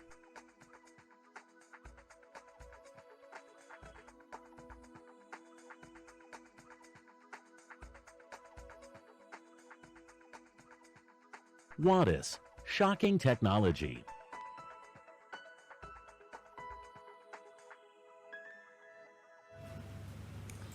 One full-size sludge system treatment has already been installed in Kfar Saba City wastewater treatment plant, running 24/7.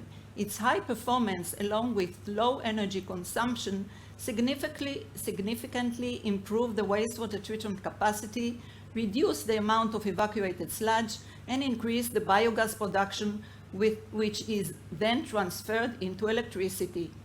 Another disinfection demo system for wastewater reuse by decomposing micropollutant has been installed at the Shafdan.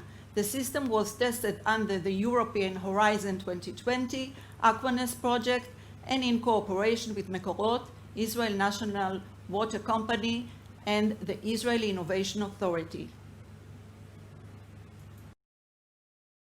Wadis is looking for an investment of $5 million in order to generate sales of $80 million over the coming 5 years with an expected profit margin of 62%.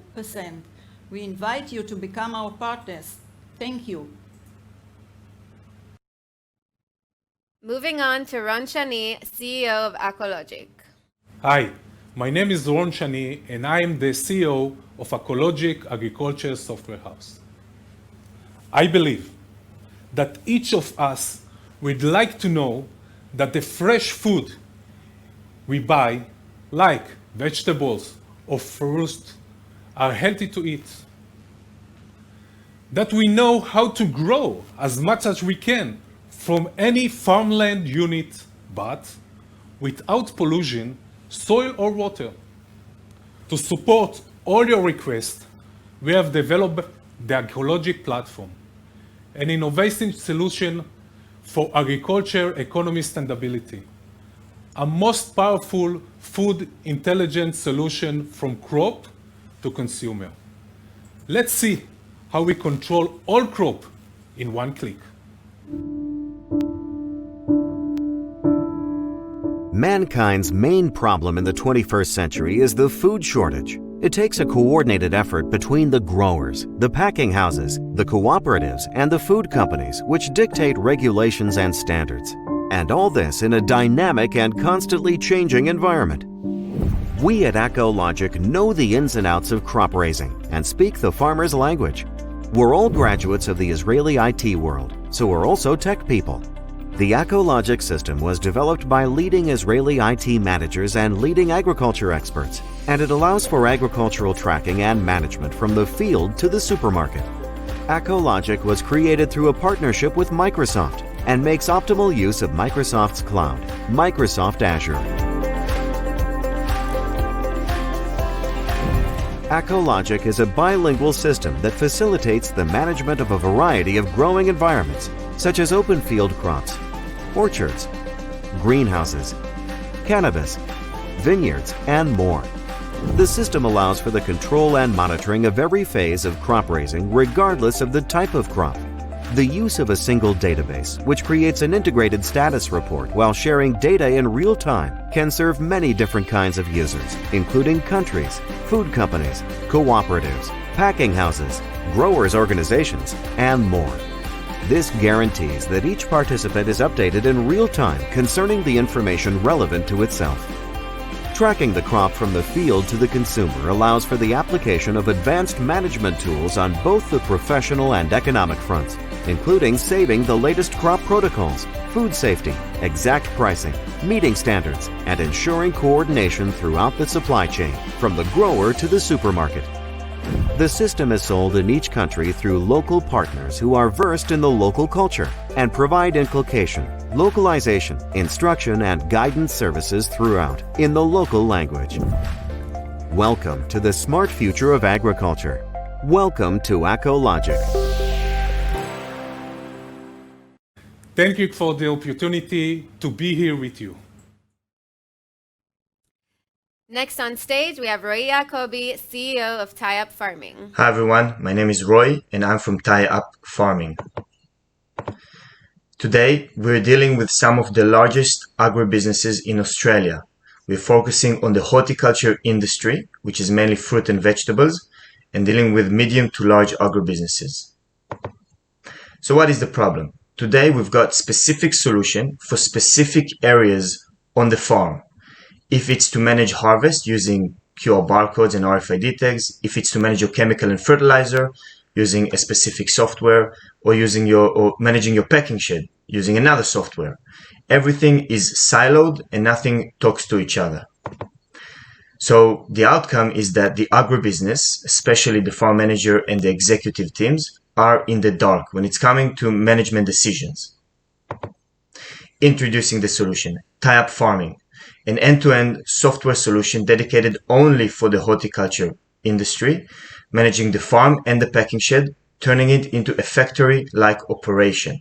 We're focusing on the operation side of things and providing control and command, complete traceability, and we streamline the operation.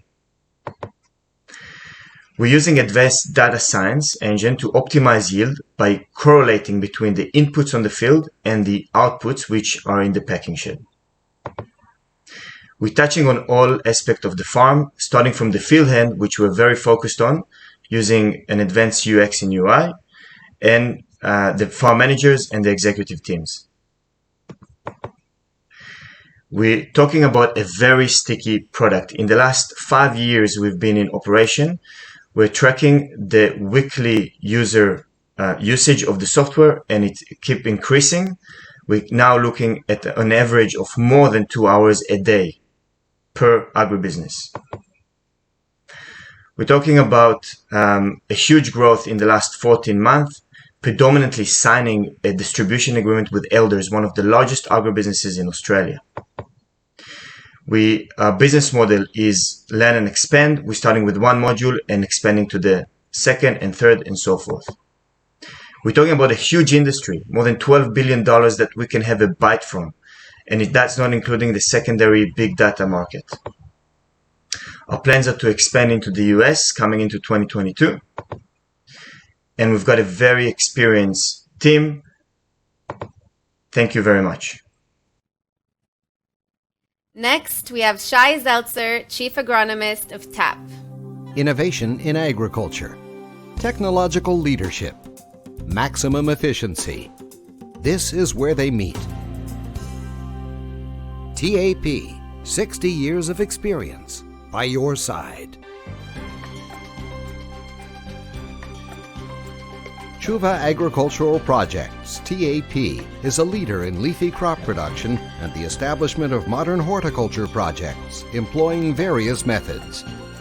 For more than half a century, we've specialized in growing lettuce, fresh herbs, vegetables, and more in pest-free, pesticide-free greenhouses with minimal labor cost.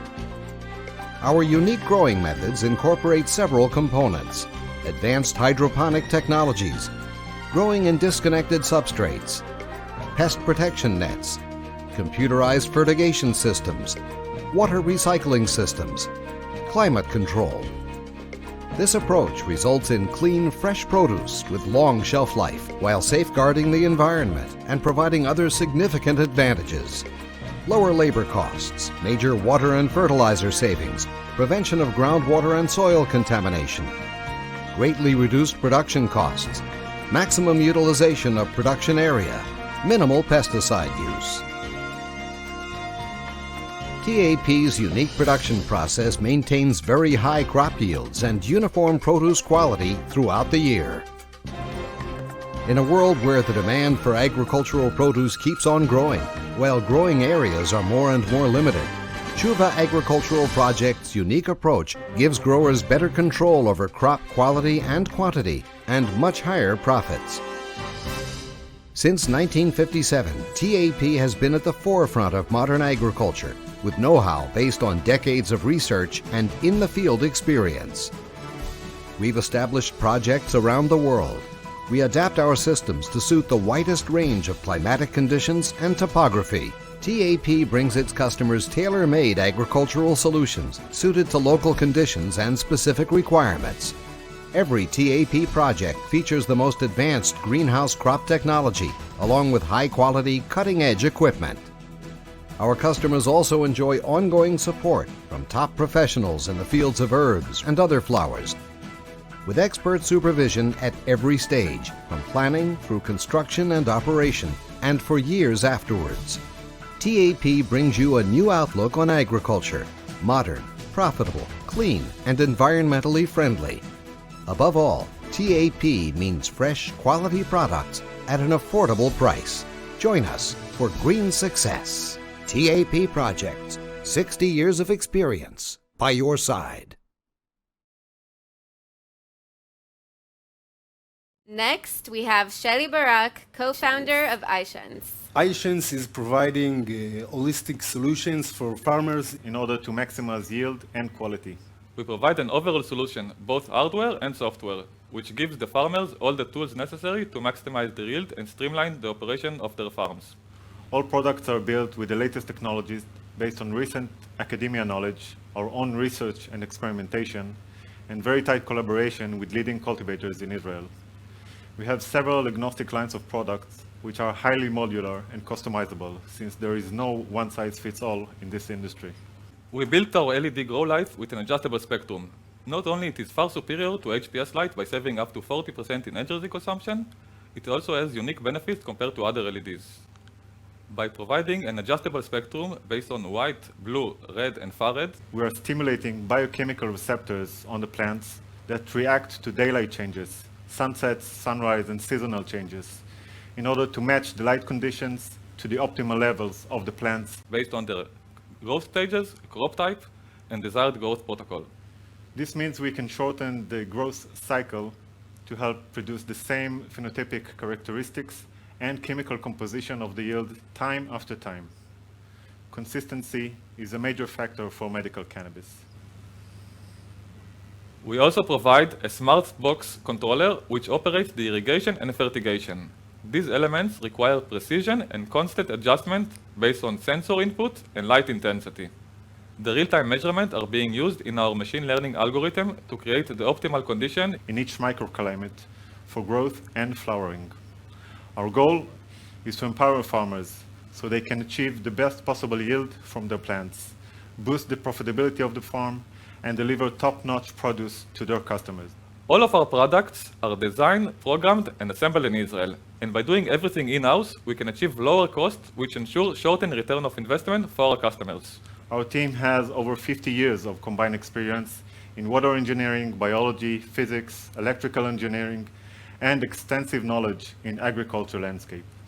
We see great benefit in a wide deployment of smart solutions which tackle the most critical challenges to the agriculture industry is facing. Reducing the use of resources, water, space, transportation, supporting inner city farming, and ensuring the best possible yield for the growing population of the planet. We're taking the guesswork out of the agricultural daily operations and replacing it with hard science backed by intelligent software and robust hardware. Our solutions are already installed in various locations, helping farmers grow lettuce, tomatoes, and medical cannabis. From large-scale public companies to research startup perfecting seed genetics for various purposes. We would love to share more of our knowledge with you and build a solution for your needs. Tomer Partush, Project Manager of Project Bar Group. By the time these cows finish their meal, you'll understand what can be done to make dairy farms flourish even more. Ready? Project Bar Group are experts in setting up and managing projects in the dairy sector in a variety of environments all over the world. Project Bar Group provides consultation at 15 degrees below zero in Russia and at 30 degrees Celsius in Thailand, providing the best possible results. How is it done? Project Bar Group is a family-run company with decades of experience and a methodical work process based on knowledge, experience, innovation, and technology. The process includes economic profiling, ongoing guidance, nutrition, technology, waste treatment. We begin by creating a business plan based on existing requirements and resources, including planning, construction, ongoing operation, and an annual budget. With ongoing management, it's important to look beyond the numbers. Project Bar's key performance indexes strategically cover all of the dairy farm's needs. Herd management, herd health, fertility indexes, food utilization and diet quality, while ensuring increasing profitability and the cow's well-being. What do Project Bar's cows eat? The company uses raw materials from the world's finest manufacturers. Furthermore, the company develops food supplements that improve milk quality in terms of fat and protein content without jeopardizing milk production, food utilization, or herd health, all with the aim of maximizing the customer's profit per liter. The entire nutritional process is supervised by a senior nutritionist from Project Bar.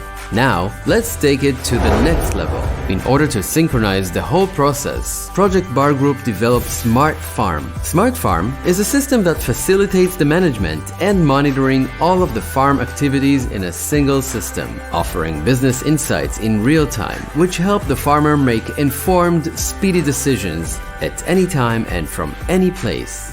Because end-of-year reports may come too late. Make decisions in real time. As part of a global ecological effort, regulation of dairy farms has been increased. Together with its partners, Project Bar developed a biological solution for treating farm waste. The solution reduces the need for human intervention in the process and meets regulatory requirements. In every project in which Project Bar Group is involved, they provide tailor-made solutions to help dairy farmers prosper and connect with global markets. Project Bar Group is constantly innovating in order to provide dairy farmers with exactly what they're looking for. The guiding principle? Profitability alongside sustainability and the animal's well-being. The cows haven't even finished their meal, but you've had a taste of Project Bar Group's qualities. We invite you to look into our projects.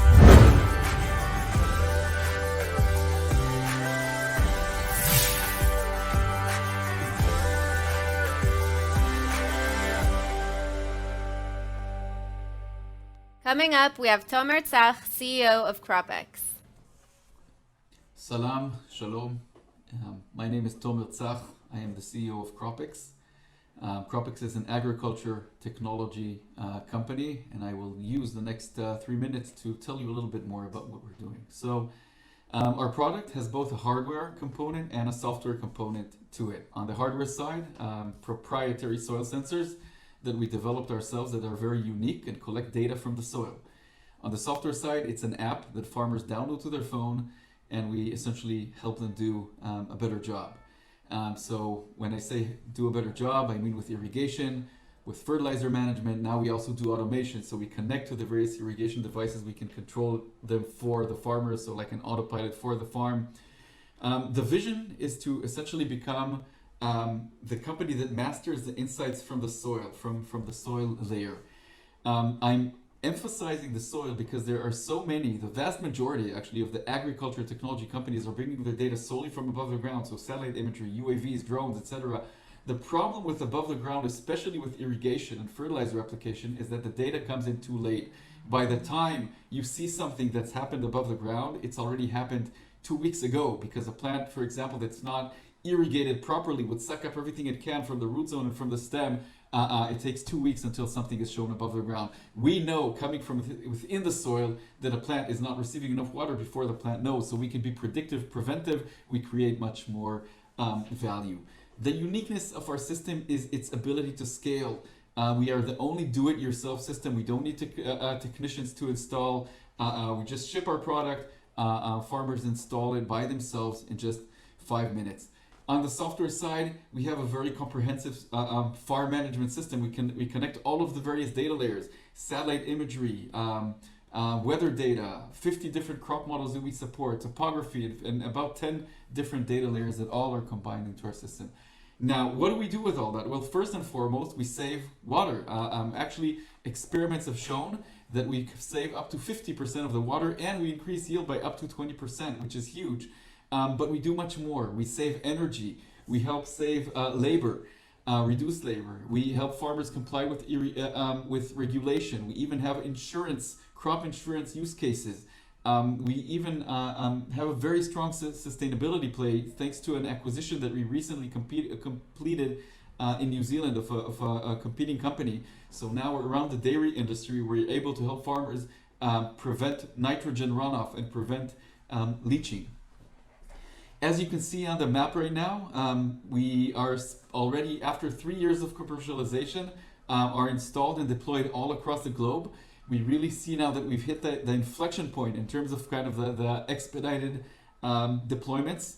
And I think the best testimony to that is now 2020. That's been a very difficult year for some of our competitors, but for us it's been our best year ever, because while most of our competitors were required to stop selling because they need technicians to go and install and deploy in the field, thanks to the do-it-yourself capabilities of our system, I mean, we've installed in places that we wouldn't have imagined this year. We've installed in Senegal, in Belize, in Uruguay, in Thailand, even in the UAE recently. On to the next slide. We are very fortunate to have the best syndicate of investors that are backing us. So companies such as Innovation Endeavors, that's the VC fund by Eric Schmidt, Google's former chairman, invested in Cropix because of the data play. Finisteer Ventures, the leading ag tech VC out of the United States, invested in Cropix. And most importantly, we have a very strong syndicate of strategic investors that invested not necessarily large amount, but it's more about, of course, creating the bond, creating the partnership, and working together. So to summarize, Cropix today is 45 employees, 5 in New Zealand, 10 in the United States. That's the commercial arm, 30 in Israel, mostly software, of course. We are a technology company. We had a very strong 2020. We acquired 2 competing companies this year in New Zealand and in the United States. We signed a few strategic commercial agreements. We completed our Series B a year ago. We have funds until mid-2022 and even beyond. We already have, of course, our technology proven, and now it's all about scaling. And we might need additional funding to complete an additional acquisition that we're looking at the moment. And I'd be glad to address any questions that you have. Please feel free to reach out by email or by phone, and I'll be glad to see how to collaborate. Thank you very much. Please welcome Yael Mandel, Sales Manager of To Be Fresh.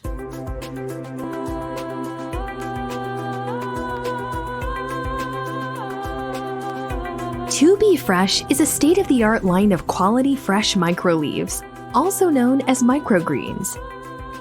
This gourmet vegetable confetti, made from various crop seedlings, are packed with nutrients and vitamins and are famous for their disease-preventing and health-improving properties. Our micro leaves are rich in flavor, with stunning visual texture and color, and they taste great. No need to worry about cutting the leaves or disposing any growing materials. The leaves are cut at the exact size to preserve their nutritional values and are supplied fresh and ready to use. All you are left to do is add this tasty superfood to your daily diet and enjoy beautiful and healthier cuisines.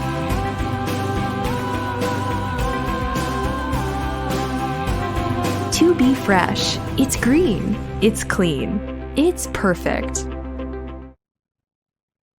We'd now like to welcome on stage Yoav Dagan, VP Business Development of Aqua Ma'of. We are Aqua Ma'of.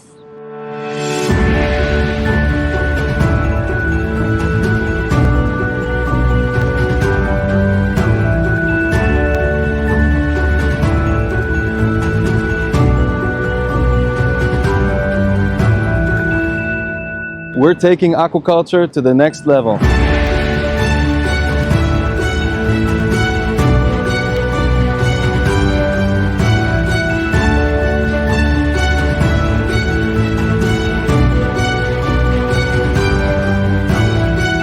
We build the world's most advanced indoor aquaculture facilities.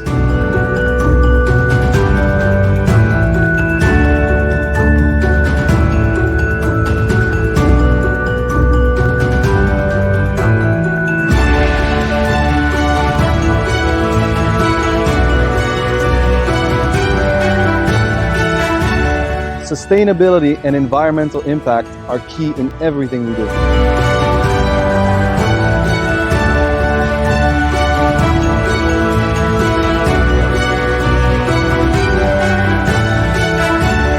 We're leveraging our technology to create the next generation of fish farming.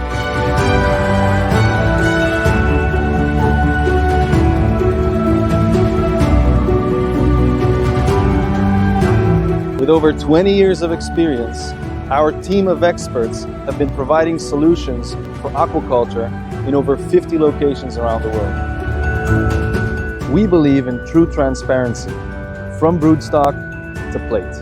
Minimal energy and labor requirements, lower capital costs for integrated projects, compliance with strict and responsible farming practices, comprehensive EPC solutions, the highest biosecurity standards to prevent fish disease.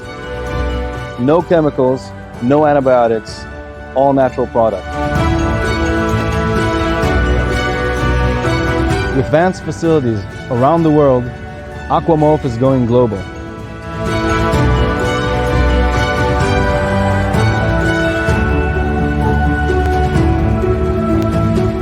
Fresh fish from our farm to your market.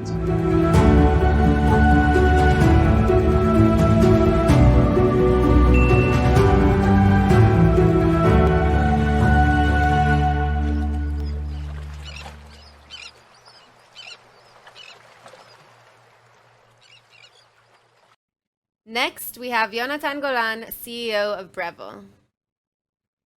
Hi, I'm Yonatan, the co-founder and CEO of Breville.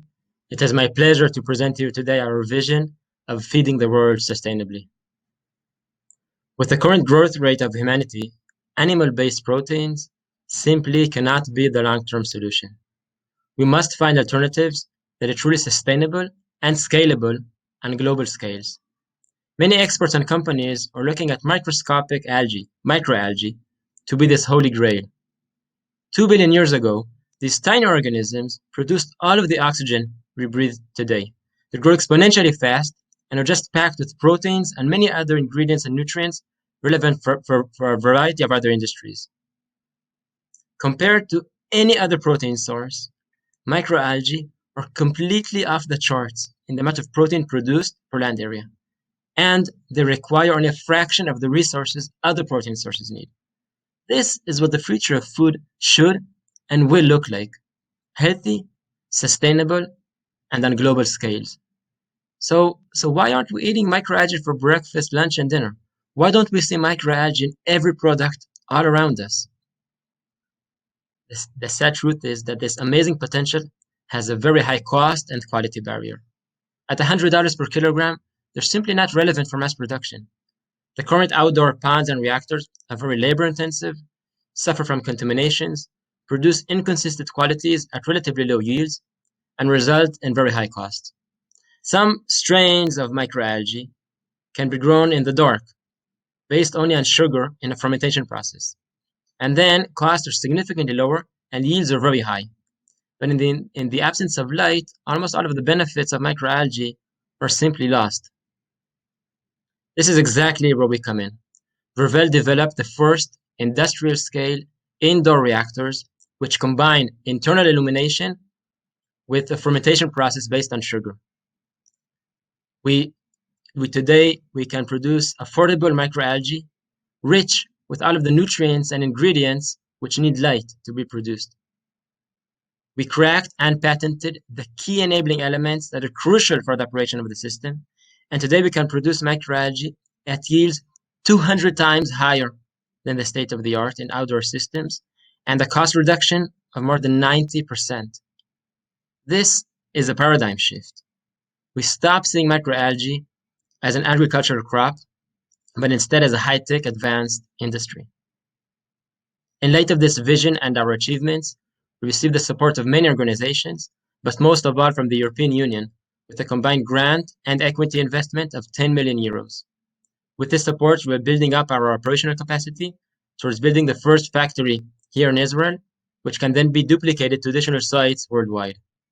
In parallel, we're developing a wide portfolio of products relevant for many industries which are in high need of sustainable bio-based ingredients. We already have several paying customers and are running POCs with global strategic partners in each of these verticals. These are my two older boys. Looking for their future and taking care of them is my life goal. We founded Vervel with them and the next generation in mind.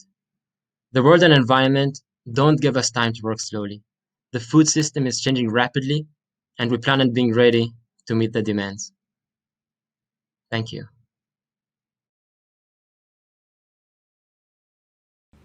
I would like to thank you all for joining us online today. It was an honor for us to host this important event and strengthen the relationships between Israel and the UAE. We hope to welcome you in Israel soon. A special thank you to our sponsors, cooperations, and the amazing companies who took an active part in making this event a huge success.